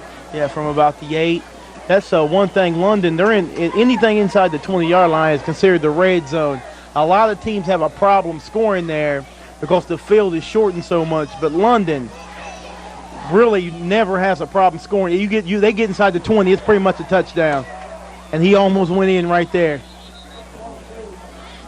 One thing that happens with offenses when they get down around the 10, the 12, the 13, you still have 10 yards worth of field to work with in the end zone. Mm-hmm. So you're not just talking about in this situation where London's ball was on the 8-yard line, they still had an extra 10 to work with. That's so that true. means that the defense has to cover that amount of yardage too. And I think London has a lot of that figured into their game plans and in their play calling. They go to the fullback. Nope, Argus keeps it. Touchdown. Fullback had the ball. Fullback had it. And it's a touchdown, number 44. I tell you what, Jason Argus kept the fake, and he ran it around the end, only to the end zone. If I'm not mistaken, didn't he celebrate? I thought he had the ball. Yeah, that was real good that time. He kept on going just like he had it and went on into the end zone. I think he fooled the camera around a little bit there. I'll tell you what, that's good coaching. That's Very excellent good. coaching and excellent execution. So who was at the score? Number 44? Yeah. Scott Sims. Yeah. And I'll tell you what, that kid can kick. Did it go across the street this time? Yes, it did. That kid's Mr. Automatic. Well, now, London's strategy from the beginning of the game, when they had the coin toss, they won the coin toss. They elected to defer to Madison Plains. They kicked off to Madison Plains, and London accepted to receive the second half. And there we see some good coaching, good strategizing. I don't know how much truth is in it, but the kid that you're talking about was kicking. Yeah, Clark Tobin is his name. He's got a shoe on, I think it's worth something like about $150 for that one shoe. And they tell me he went to a camp for quite a few weeks this summer, to a kicking camp. So he's really he's putting on a show. He's been dropping the ball inside the 10 at a certain time. Yeah, it shows. I mean, he's a very, very good kick. And when he kicks the ball, it's very crisp and very accurate. And number 20, Jacob Carter. I'm trying to get me another football. And once again, folks, we have the footballs flying around in the stadium bleachers. And once again, Martin is trying to get one. I vow I will get one this year. Even if we have to go down on the field and take one. And Wow. we have another good kick. And he dropped it right in front of him. Right And when a that big tackle. That tackle was made by DJ Jackson, number 34. Boy, I know the Jackson family is proud and walking around with their chest stuck out now. That was a big, big tackle by DJ Jackson. And I'll tell you what, he hangs the ball in the air just the right time and gives the coverage the perfect time to get down the field and cover those kicks.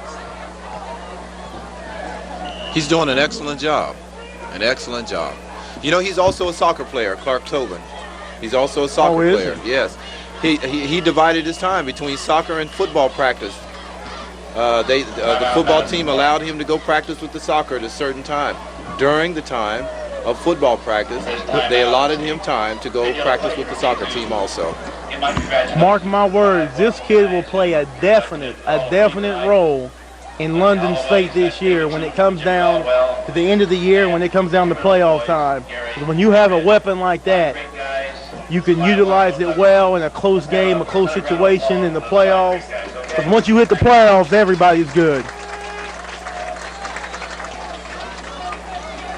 Well, you're absolutely correct in that respect, though. That's one thing about the Ohio playoff system. It's a good system, and pretty much you don't make it by luck. You got to win your games, and you got to beat some people to get in. You don't get in by luck. That's right. A couple of years ago, I had heard Coach Daubenmeier explain that whole the calculations for that for the whole Ohio playoff system, and it's fairly complicated.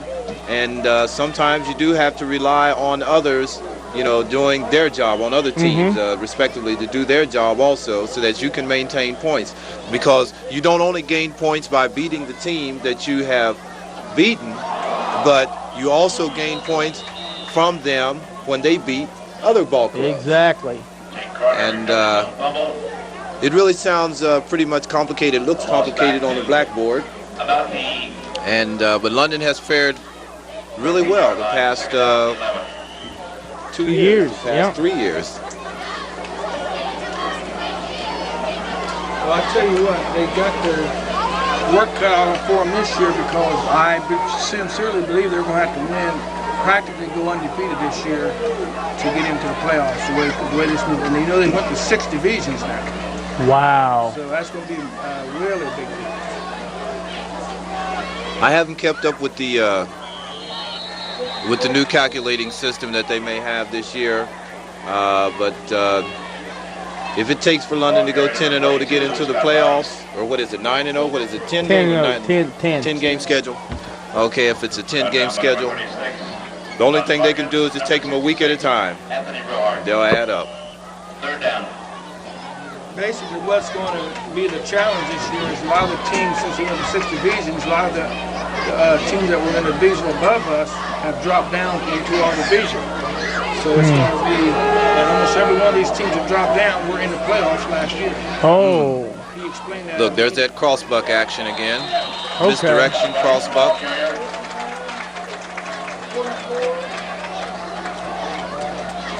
Typical London defense. They shut them down. This defense, they have something to prove. Something they've got to prove, because a couple of situations they mount some drives, but they got something to prove this half. I seriously had a feeling, like I said, that it's a feeling out process the first half. Yeah. I think it's going to be our half. Like you said, they usually take over second half. That was a nice return right there. About 5-yard return. Oh, we have number 10 for Madison Plains. What is his name again, Martin? He's a wide receiver. He's a receiver for Madison Plains. He's hurt. He just got hurt on making that tackle. DJ Hughes. Now that could be... and we have light. That could be very, very interesting there. We hope that he isn't hurt severely. Well, obviously, if he was, he would probably still be laying on the field. To our knowledge, this game's been pretty much injury-free. And there goes the fake, and there goes the pass out to John Wilson. He was covered. He really had 2 men, only had one in front of him, one behind him. That was a very smart play on Jason Artis' part. He saw that the coverage was there. His responsibility in that situation is to make sure that there isn't an interception. You'd rather overthrow the ball than to underthrow. Yep.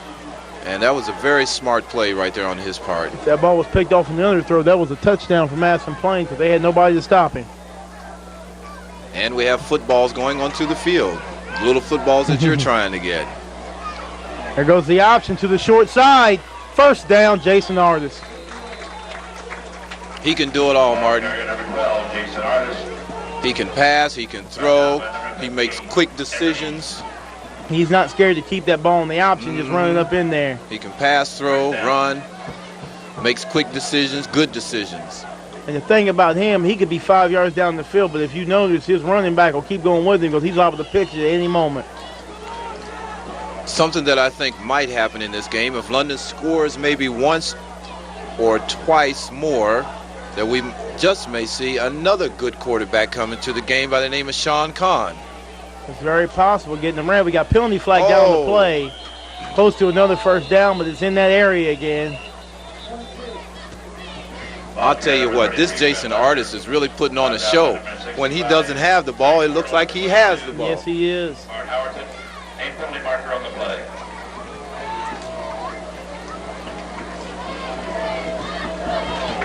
It will be against London. Preliminary indication. And once again, we're going to go into the penalty package now. And when I say that, folks, I want you to understand me correctly. Penalty package means it's just a package of plays that are already designed for times when London gains a penalty, and they go into their penalty package. So they'll have those plays that they will go to regain that field position or regain a good position to get a first down. Here they go out of the pro eye. Harris puts a little juke move on him. He upended by DJ Hughes, who was back in the game after, I guess, a little stinger there. I'll tell you what, I like the play calling. I like the play calling. Just like in the first half, London is playing, in the first quarter, London is playing in Madison Plains territory. And I've just been informed that Mike Harris is walking around with looks like a terribly sprained right ankle. He's being looked at right now by the trainer, the doctor trainer. And he's trying to walk it off right now. Yeah, but it doesn't look too bad. Maybe he just rolled it over a little bit. But he should sit down and let somebody look at it just in case it is worse.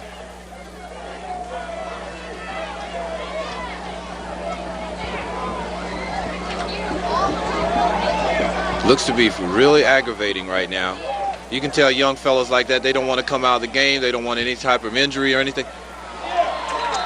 What a play. You have it, and we have a penalty on the play. I think we're going to have pass interference. Order 85, Bill Williamson. Illegal contact. Give us the first down. Pass interference. Madison Plains. Now, I don't know if that's a part of the penalty package, but I think we've seen twice tonight where there have been some penalties during the course of the time when I've called penalty package time. And there have been some penalties in London's favor. And Mike Harris seems to be walking still gently on that foot. It's on his right foot. It looks like it definitely was the ankle. He really should sit down. London seems to have the game in control. They're up 21-7 and getting ready to score again. He needs to sit down because I remember a couple years back, Carl King had an ankle injury, and he kept playing and staying on it, and he kept playing, and he wouldn't allow it to heal. And it can hamper you for the whole season. Lester goes over the left side. Touchdown. No. Oh, they said he stepped. Okay, number 33, Fred Lester. It's like he stepped out about the 3 there, Martin. I'll tell you what, with their crew of running backs, it wouldn't surprise me one game if they had 400-yard rushers in one game. It wouldn't surprise me one bit. And every one of them could accomplish that feat in 2 runs. Oh, no doubt about that. London definitely has some rushing stats tonight. We don't know what they are right now, but we will find out sometime shortly. Maybe we might not have those stats for you tonight, but during the course of the week, I'm quite sure that we'll hear or we'll see it in the newspaper. The rushing attack that London has had, and that Corey Bennett going in for a touchdown, it looks like. We get excited together. Corey Bennett over the right side, and that was tremendous blocking. I mean, I could have scored on that one too. It was huge. Put me in, coach. I'll run behind that line. That line's averaging a lot of beat there. I think they said it was averaging something like around 230. Another thing that I noticed about the London line is that they are holding some real good angles, and they are also holding their blocks real well. Yeah. It seems like in the crucial times, the crucial positions, it seems like they've all just kind of gathered together for that one little moment and say, let's get them out of there, let's blow them out of there so these guys can get up in here. We got guys that can do it. Let's do it. Perfect indication on that play right there. What do we have going on here? There was a penalty.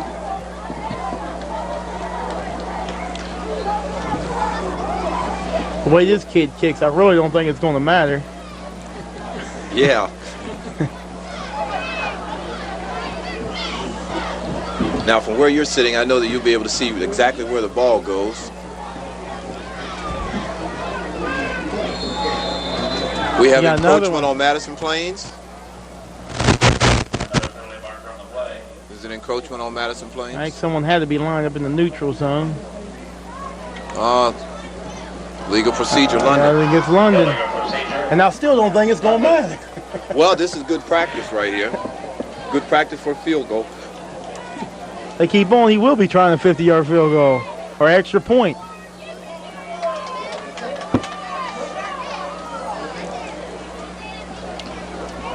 It would really be something if he went into the huddle and said, hey, wait a minute, fellas, one of y'all jump so I can get some practice at kicking this thing longer. I'm sure his time will definitely come in a crucial moment this season. And we have Sean Kahn holding.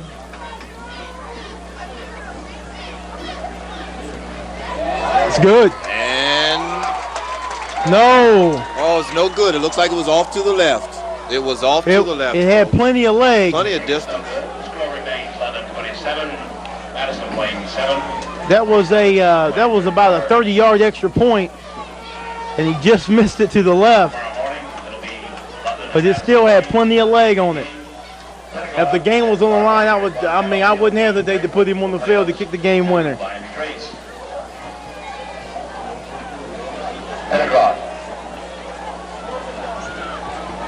27-7. And we have 3:17 left in the third quarter. London leading 27-7. Kickoff London, number 47, Clark Philbin. Back deep, number 44, Matt Cordell. Seems like every year I come and see London play, I keep going, wow, this team's better than the team they had the year before. And we have I'm sorry, Martin. Year after year, they keep growing. They get more and more weapons. They go from 1 to 3 to, they got like 6, 7 weapons, 8 weapons on this team. Okay, and we have an update on the condition of Mike Harris, the fine junior running back, I believe. Junior running back with London. It looks like he's going to be out of the game tonight. He's already taken his shoulder pads off. They have his ankle wrapped up. And I'm quite sure that that's the right thing to do. This is the early time of the season. And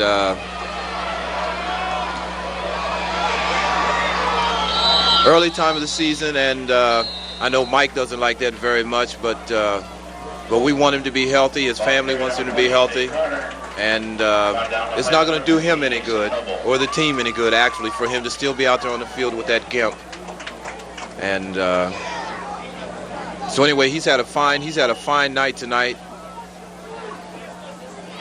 He's played a lot of hardball. Definitely contributed to the outcome of this game tonight. There's almost like a calm over the stadium, like everybody's kind of like, well, it's over. Or it was, well, it was expected. You know what I mean? Oh, it was expected. Yes, you true. know. Well, like we said, London's basically been a second-half team. Yep. I just hope they don't work against any other second-half team. All I know is that we better be a better second-half team than the other good second-half team. That's for sure. Their defense is really setting the tone this half. They're shutting it down, giving the ball right back to the offense, and they take it right in. I'd like to see them get DJ in there as a running back when we get the ball back. I tell you what, this kid's got more natural talent than probably anybody I've seen out there as far as natural talent. And that's scary. It is. Gary, that's interesting that you should bring that up. DJ Jackson, number 34. He has tremendous amount of talent. And he's strong. He's a very strong young fella. And a very strong young fella. And it'll be exciting to see him play in some of these varsity games. He's just a, what is he, a sophomore? He's a sophomore. He played some varsity last year, didn't he? Yeah, I've seen him play last year, and he was very impressive. I know that he'll, probably be carrying the load for the reserves this year, and he'll probably get a lot of action, in the reserves, if not right up here with the varsity. It's very true. With Mike Harris's injury, we don't know where it stands. He might be getting a little more playing time than he thought, because they like to rotate 3 tailbacks in there. Yeah, that's right. And with Corey Bennett going both ways, sometimes Fred Lester going both ways. There's Fred Lester in there right now. Uh-oh. That was a bad face mask. The kid's still down. I'm sorry, that wasn't Fred Lester in there. Fred Lester is standing right here on the sidelines. One face mask can break your neck. Yes.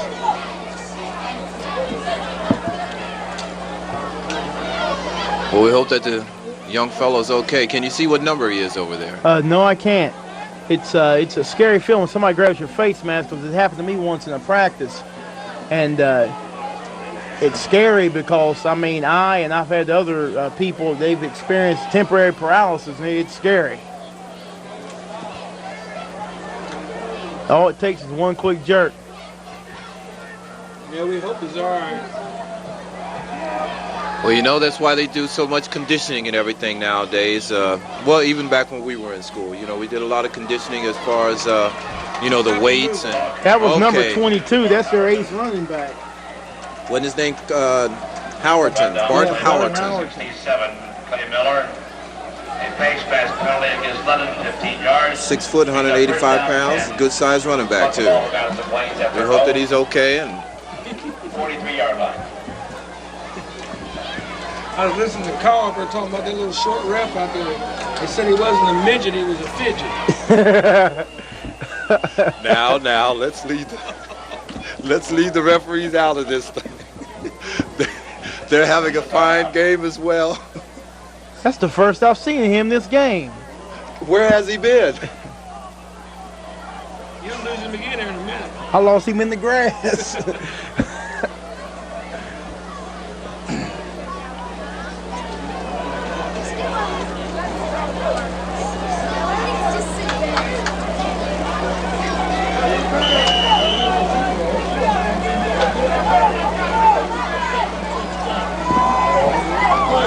.140 to play here in the third quarter. Madison Plains with a first down on the 48-yard line? Yeah, they're real close to midfield, about the on their own 48? Yeah, they have to call timeout. Yep. Confusion.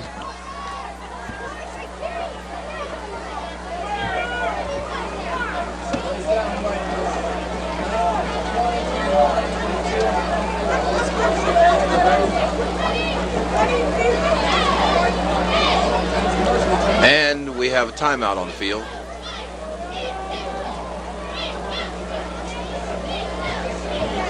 With this timeout on the field, I'd like everybody to focus their attention toward the scoreboard and directly to its right. The London Athletic Boosters would like to thank the Folly Merchants for their support. Creative Open Rice, Work on Wheels, Cappy's Pizza, TJ Dwyer's True Value, Wendy's, and Bob Rinaball's Ag Tech.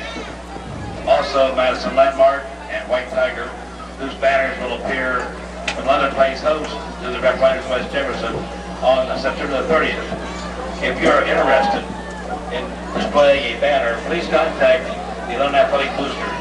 And again, they thank you for your support. Looks nice.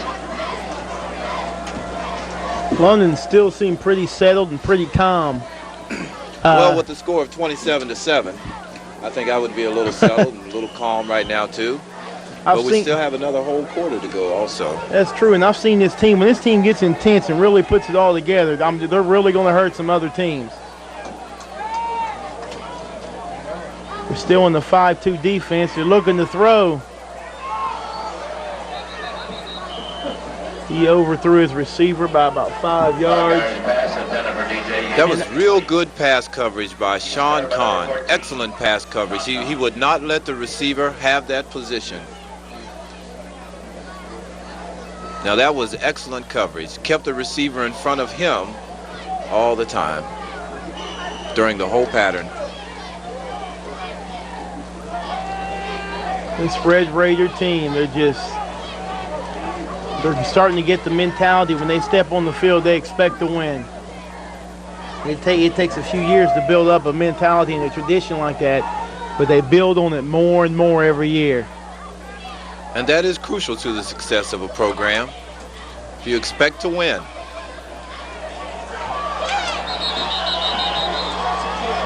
That was a very good run.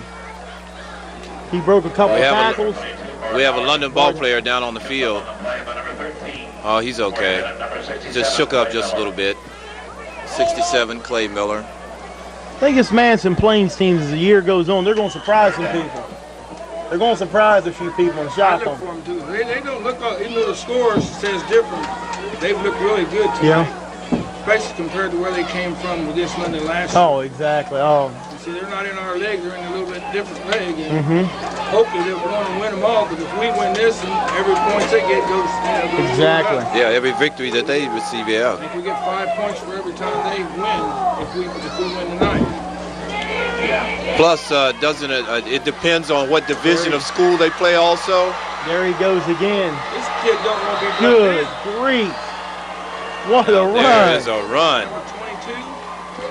Bart Howerton with Bart another. Howerton. He's amassed over 100 yards rushing tonight, and that's rare against London because they don't give up too many 100-yard rushing games.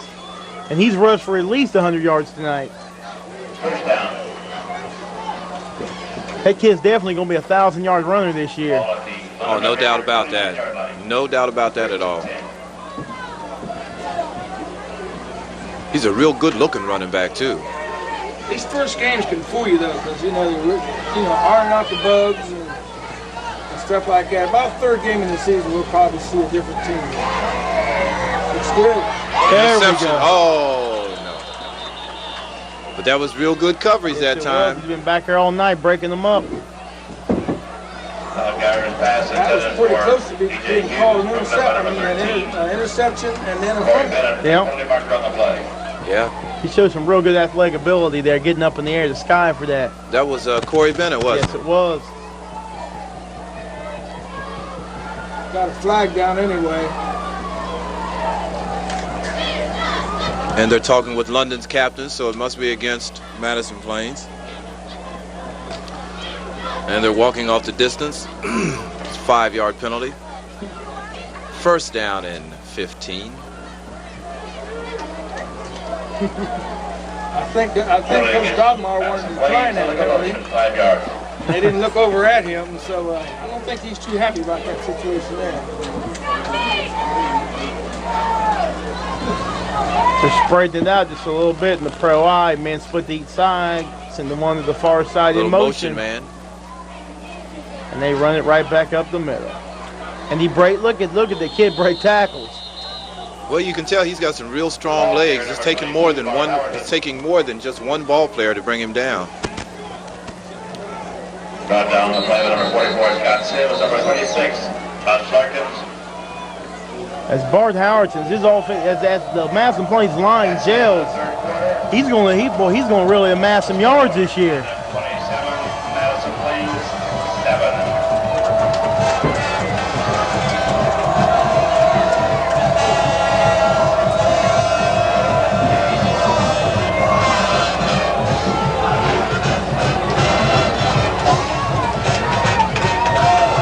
I'd like to see London get this ball back and get a couple more scores in before this game's over.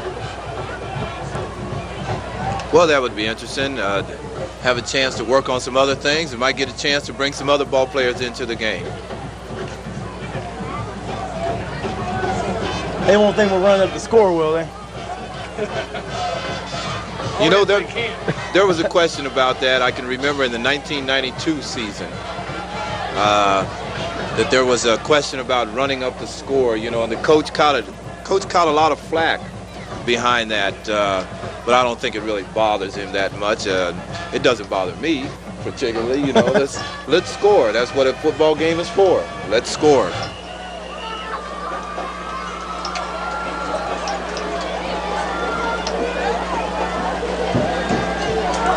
It's getting a little chilly here in London, Ohio. Yeah, I think it's supposed to get down in the 40s tonight. Ooh. Football. Oh, yes. You know, Martin and Gary, you were talking about running up the score. Well, early in the year, a first ball game, you want as much repetition as you can get. Right, right. And you want to keep your number one in there for a solid game. They got to gel. They got to get used to it. And they have to get used to it, and this is a part of the preparation. This is still a part of preparing yourself to advance to a state playoff berth, possibly. And but first of all, you have to do it just a week at a time, a game at a time. And if it means scoring 100 points, you know, in one game or two games, you know, or in the second game, you know, you just continue to work on it. A lot of times, the best team doesn't always get to the playoffs. That's right. Teams don't gel until late into the season. Like in basketball, you know, you have a chance. You can have a losing season, but you still got that chance at the end of the season. That's very true. Okay, we have number 11 going around.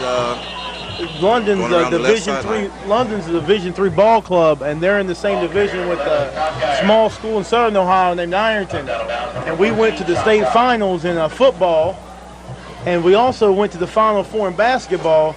But our regular season basketball record was 10 wins and 14 losses. We didn't gel to the end of the season because all the basketball players were playing football. And we gelled at the end of the year and made a run all the way through the state tournament to the Final Four.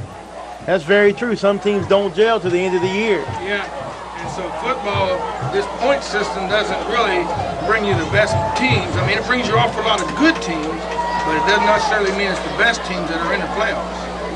Yeah, that's a good point. That's a good point. Well, we have Madison Plains, what, 4th down and 5? Yep. 4th and 5. They're in London's territory.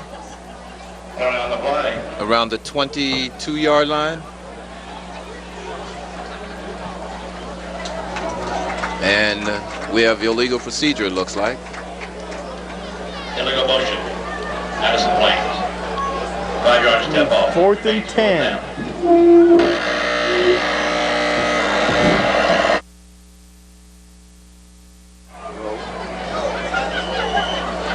That was over there.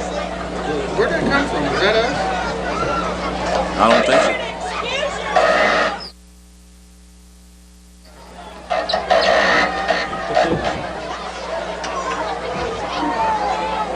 We got Sonny running from the microphone up here. Oh, they got a blitz on. It could be intercepted. It was almost completed. He stood up in a multitude of Red Raiders there. Yeah, he was just letting that one go. Get rid of it. London did the smart thing right there, not give him time to set, spot his receiver, and throw. He just had to come back and throw. And the offense trots back onto the field, and I think we're going to put the final nails in the coffin.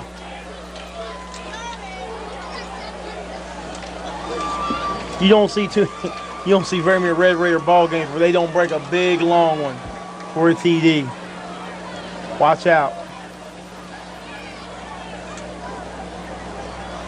This team's they're not up. The Madison Plains not up. They got their heads down. They feel that it's over. And that's when London's really dangerous. When you think it's over, they'll prove it to you. Mm-hmm. I like the way you said that, Martin. Yes, indeed. And you know, we've been fairly prophetic tonight in some of the play calling that's going on this evening, and let's find out what happens here. I think you stink. They're looking deep. Look at here. There you go. Oh, broken up at the last moment.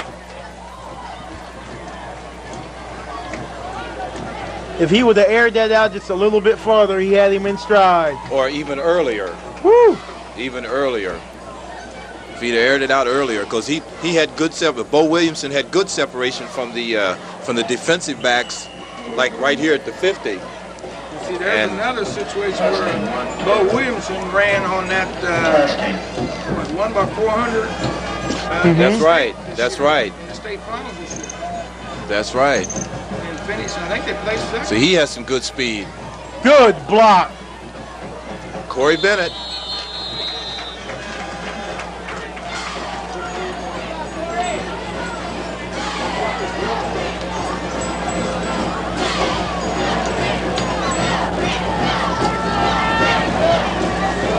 And it looks like we might have a measurement. That number 31 for London he threw the key block in that Pete play. Grulke. Pete Grulke. Yeah. He threw the key block right there. Excellent execution. Here comes that All-American chain gang. Probably might want to get a picture of those guys. They do a heck of a job. Oh, yeah. With the lead chain person, Frank Cox, Mr. Frank Cox. He's the lead chain person. How long has he been running the chains now, Gary? 60 years. About 60 years. Was that? Frank's getting up there, man. In that case, Frank would have been doing it when he was 4 years old or something like that. 4 or 5 years old. You talking about some speed. Frank could probably still outrun a whole bunch of those kids down there right now. I heard that he was real fast. I heard that he was real fast. There he goes. Look at him. Yeah, he's still got some good wheels on it. Yeah, he's pushing 65. Yeah, the other guy trying to keep up with him. Yeah, there's probably 30 years difference in age. Oh, yeah. Frank, you're old.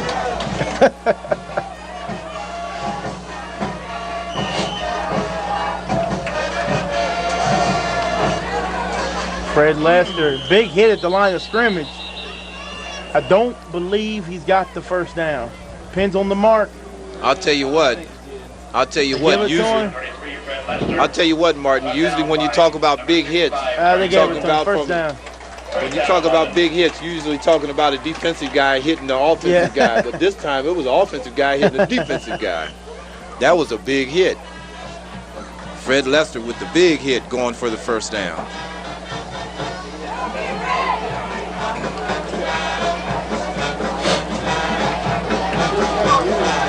They set up in the pro eye. And the quarterback sack. Looks like we had a mix-up in the backfield. Looks like we had a mix-up in the backfield. London trying to work out some of the kinks now. Yeah, that's exactly what they're doing. Ball is at the London Red Raider 33.5-yard line. Jason looked like he got a little perturbed with the running back right there in that situation. Seems like the running back went the wrong way that time, and Jason had to eat it. But I like the Red Raiders, what they're doing in this game. They're not, almost there. He was going for Bo Williamson.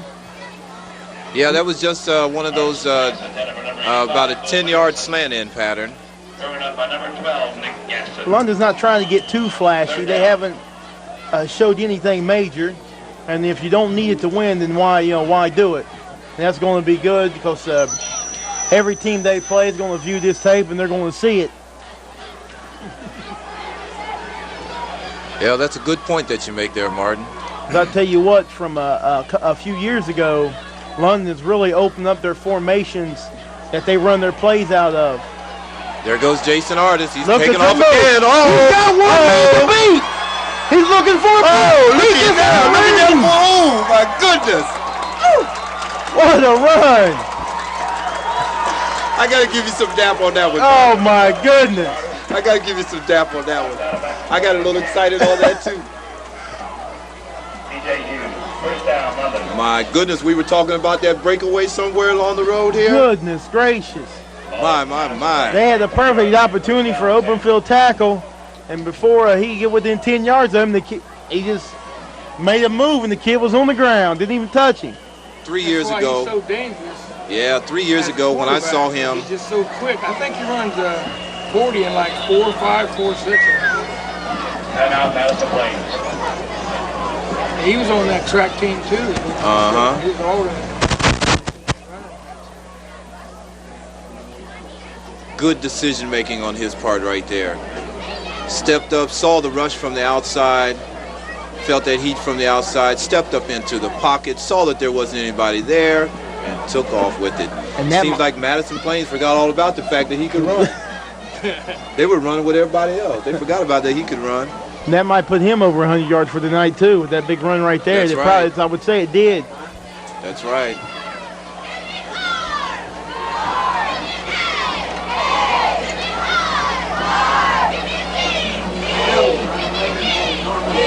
When this season's over, this team will be averaging about 400 yards on the ground running.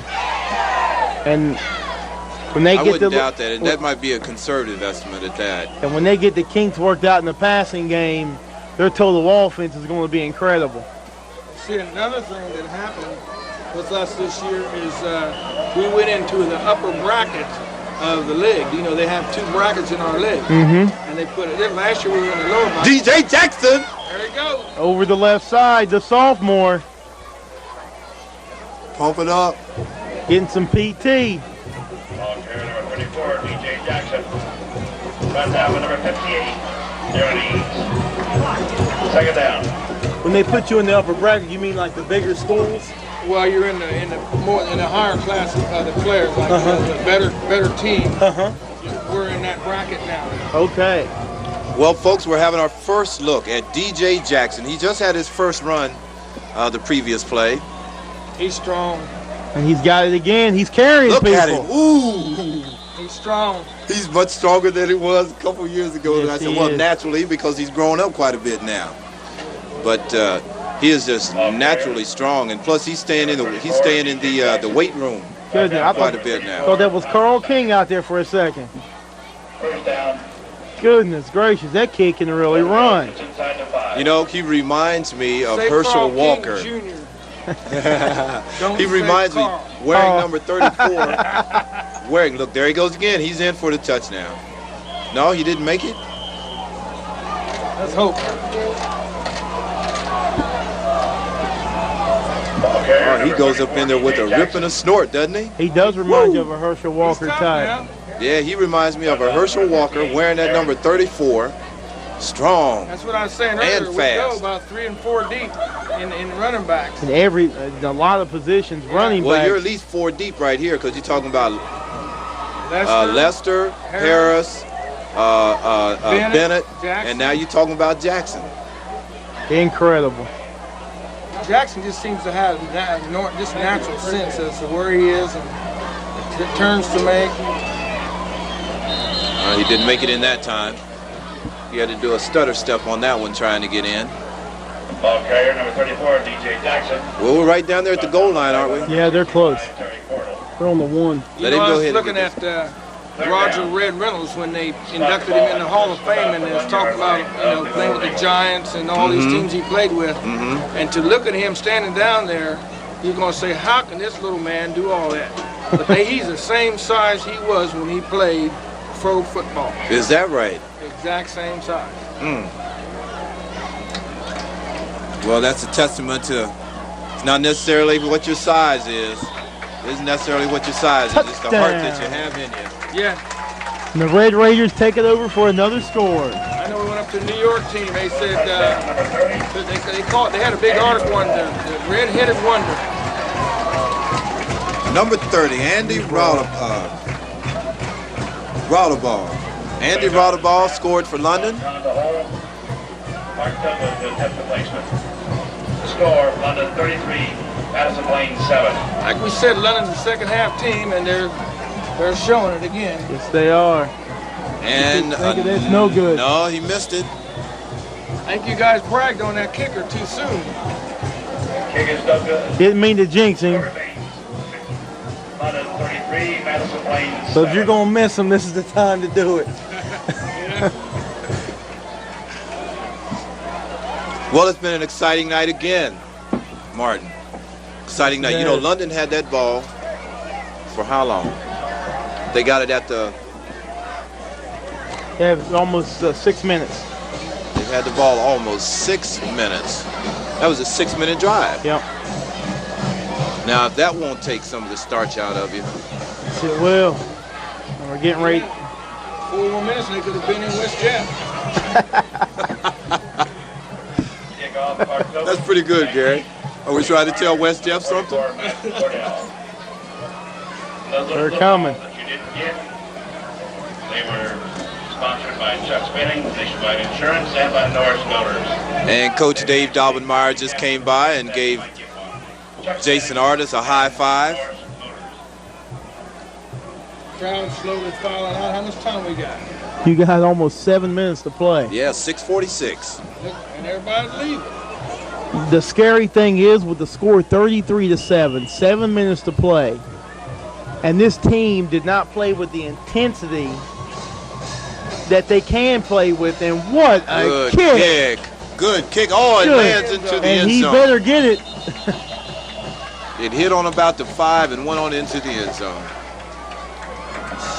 Double kickoff goes in the end zone for a touchback. And this team they have not yet played near up to the potential that they can play. Ball at their own We're starting to see a lot of substitutions now, too. For London, starting to see some substitutions. They have some real good depths. You can put the fork at Madison Plains, they're done. This one's all over but the shouting. And we also have DJ Jackson that is playing an outside linebacker over there, left outside linebacker. Here he comes. Good play by the backup D there. Nothing doing. ball carrier number 42, Scott Rice. Brought down on the play by number 78, Brian Bogenwright. And these backup players want to score too. Let's see if we can get some of these numbers called off with some of these ball players that are entering the game now for London. I'm sure their family would like to hear their names as well. We have in the backfield, in the defensive backfield, we have number 5.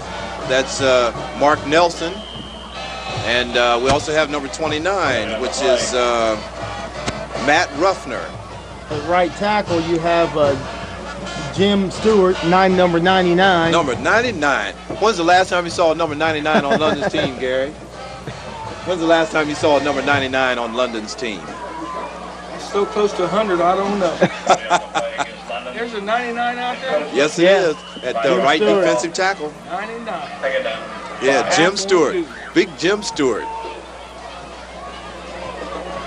And we also have number 22 in the backfield there for London, Randy Taylor. He's a senior. They must have run out of numbers. And we have number 21 over here. That's a right outside linebacker.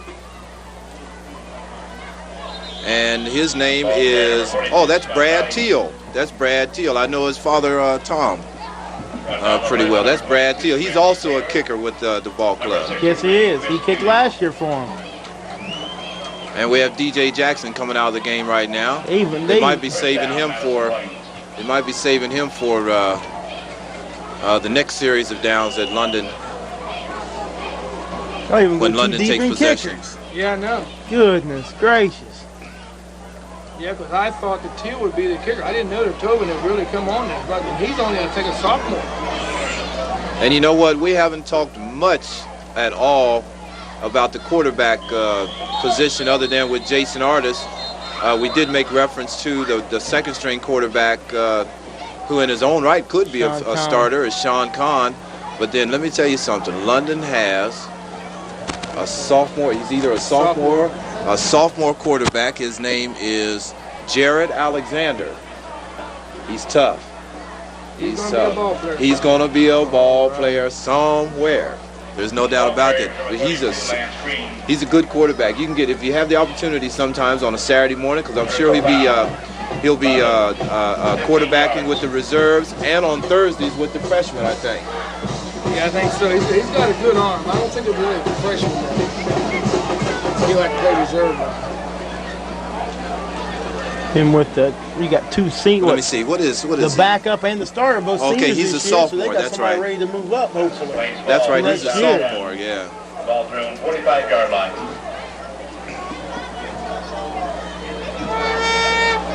Kahn is a junior. That swarm defense. Okay, yeah. Because we have Jason Artis as a senior this year, and Sean Kahn is a junior. Oh, Kahn's a junior. Uh-huh. Ball carrier number And Alexander 34, is a sophomore. Tom Snyder.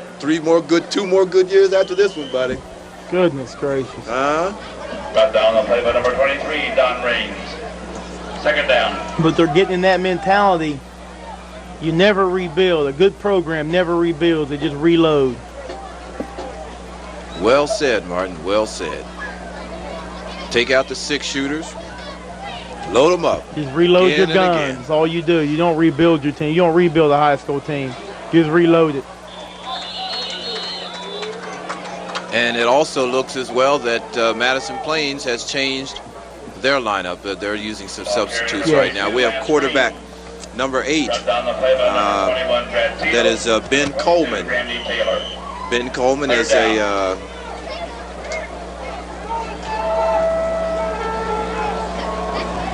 6 foot, 155. It doesn't list him here what year he's in. They're in the T formation. And we have number 33 also. Now he's the one that actually took the snap. His name is Todd Porter. 5'9", 149.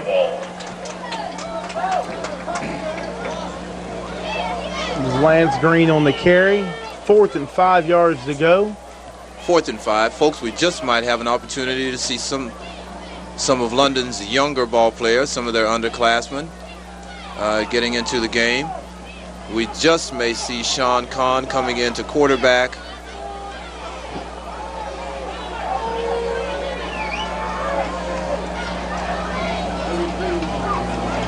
And folks, the ball is going to turn over to London. Let's make it 40. Ball carrier, number 32, Lance Green. Martin's talking about 40 points, folks. 78, Ryan Bogerreich. Ball will go with the Raiders, first down 10. Timeout, London. And London takes a timeout. Apparently they're having some substitutions here. They're getting some ball players into the game. Did you say something about a Jared Alexander? Yes, He's checking number into 4. the ball game number now. 4. Oh, okay. So we have number 4, Jared Alexander. He's a sophomore.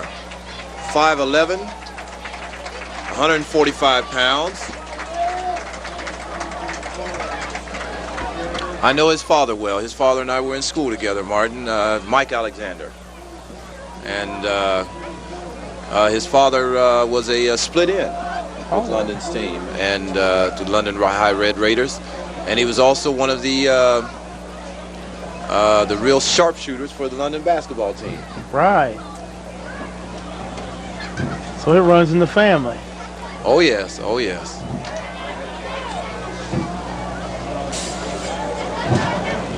London's ball, first down 10. Spot the ball at their own 42-yard And we line. have Jared Alexander, DJ Jackson. Fourth quarter, London 33, Madison Plains. Number 7, the wideout, is Tyler Hamilton. He's a sophomore. And Madison Plains and JV. We have a lot of sophomores in the game right now, folks.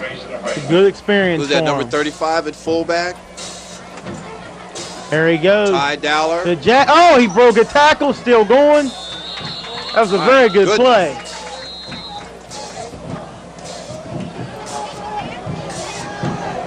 Ball carrier, number 34, DJ Jackson.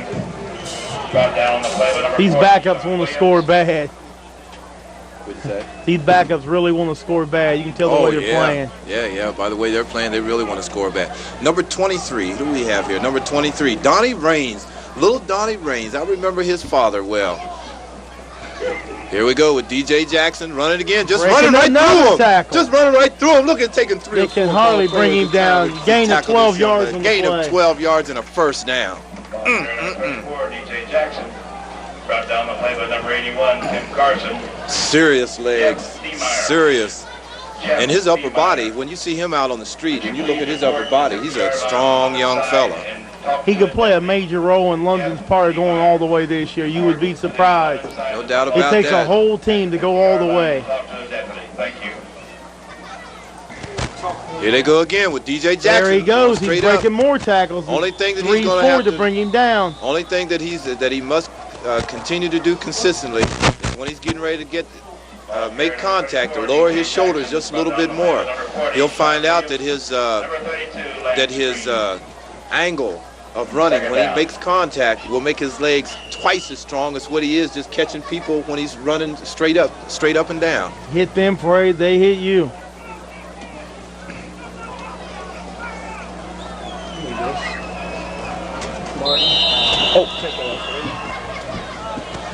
Coming on the flag. And it looks like we might have a legal procedure on the offense. 5 yard step off against London. Illegal procedure. And it looks like it's going to go back to 2nd and 10. It's now 2nd and 10. Long drive tonight. I ain't looking to think of last this week.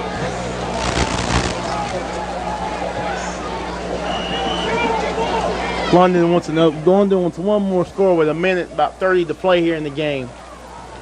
They give it right DJ back Jackson up. straight up the middle. He's still running. They can't hold on to him. He broke 3 tackles going right back up the middle.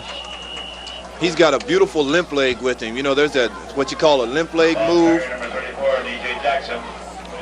And plus he's so strong, he's got a real good balance. My goodness. Run down by number 33. Todd Porter. He seems so relaxed until he gets the ball and he just bursts right up the hole. Fumble. And we have a fumble. Jared Alexander's recovered. And we have 4th down coming up. It's going to be about 4th and 4, 4th and 5. Alexander recovers the fumble.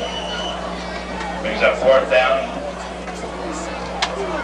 Ball at the Madison Plains 32-yard line. London comes back out in the pro. I give it to DJ again. And there they do. There it is. That's a first down.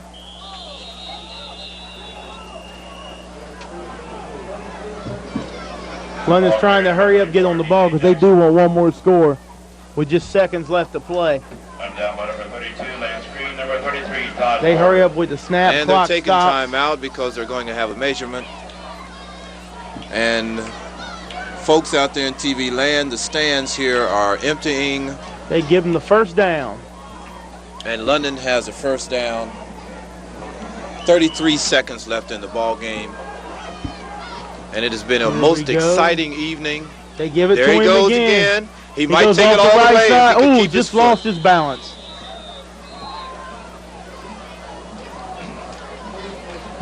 Ball carrier number 34, DJ Jackson. Come down by number 33, Todd Porter. They're really hurrying up. They want to score. They got 7 seconds left. They're going to have to put it up. Well, they might not. They gave it to the big guy. They gave it to the fullback up the middle. Get him and that'll end it here at Von Kennel Field. Get him a play. The Red Raiders take home the victory, 33-7. In some ways lackluster, but very impressive performance. Yes, it was an impressive performance, Martin. And it's been wonderful working with you this evening. Let me say that before we go off the air. And I would just like to say to the folks out there in TV land, come back again next week. We'll be where? In Circleville next week, is it? I think so. Next 3 games are on the road. Next 3 games are on the road, and then we'll be back here September the 30th, it is, with West Jeff, wouldn't it? Yeah, I think so. Wasn't it big? Yeah. It's been my pleasure. I'm Martin King. Dale McNeil. And Gary McNeil. We'll be looking for you at the away games, too. See you next time. Go London. See you. Wouldn't want to beat you. Go London.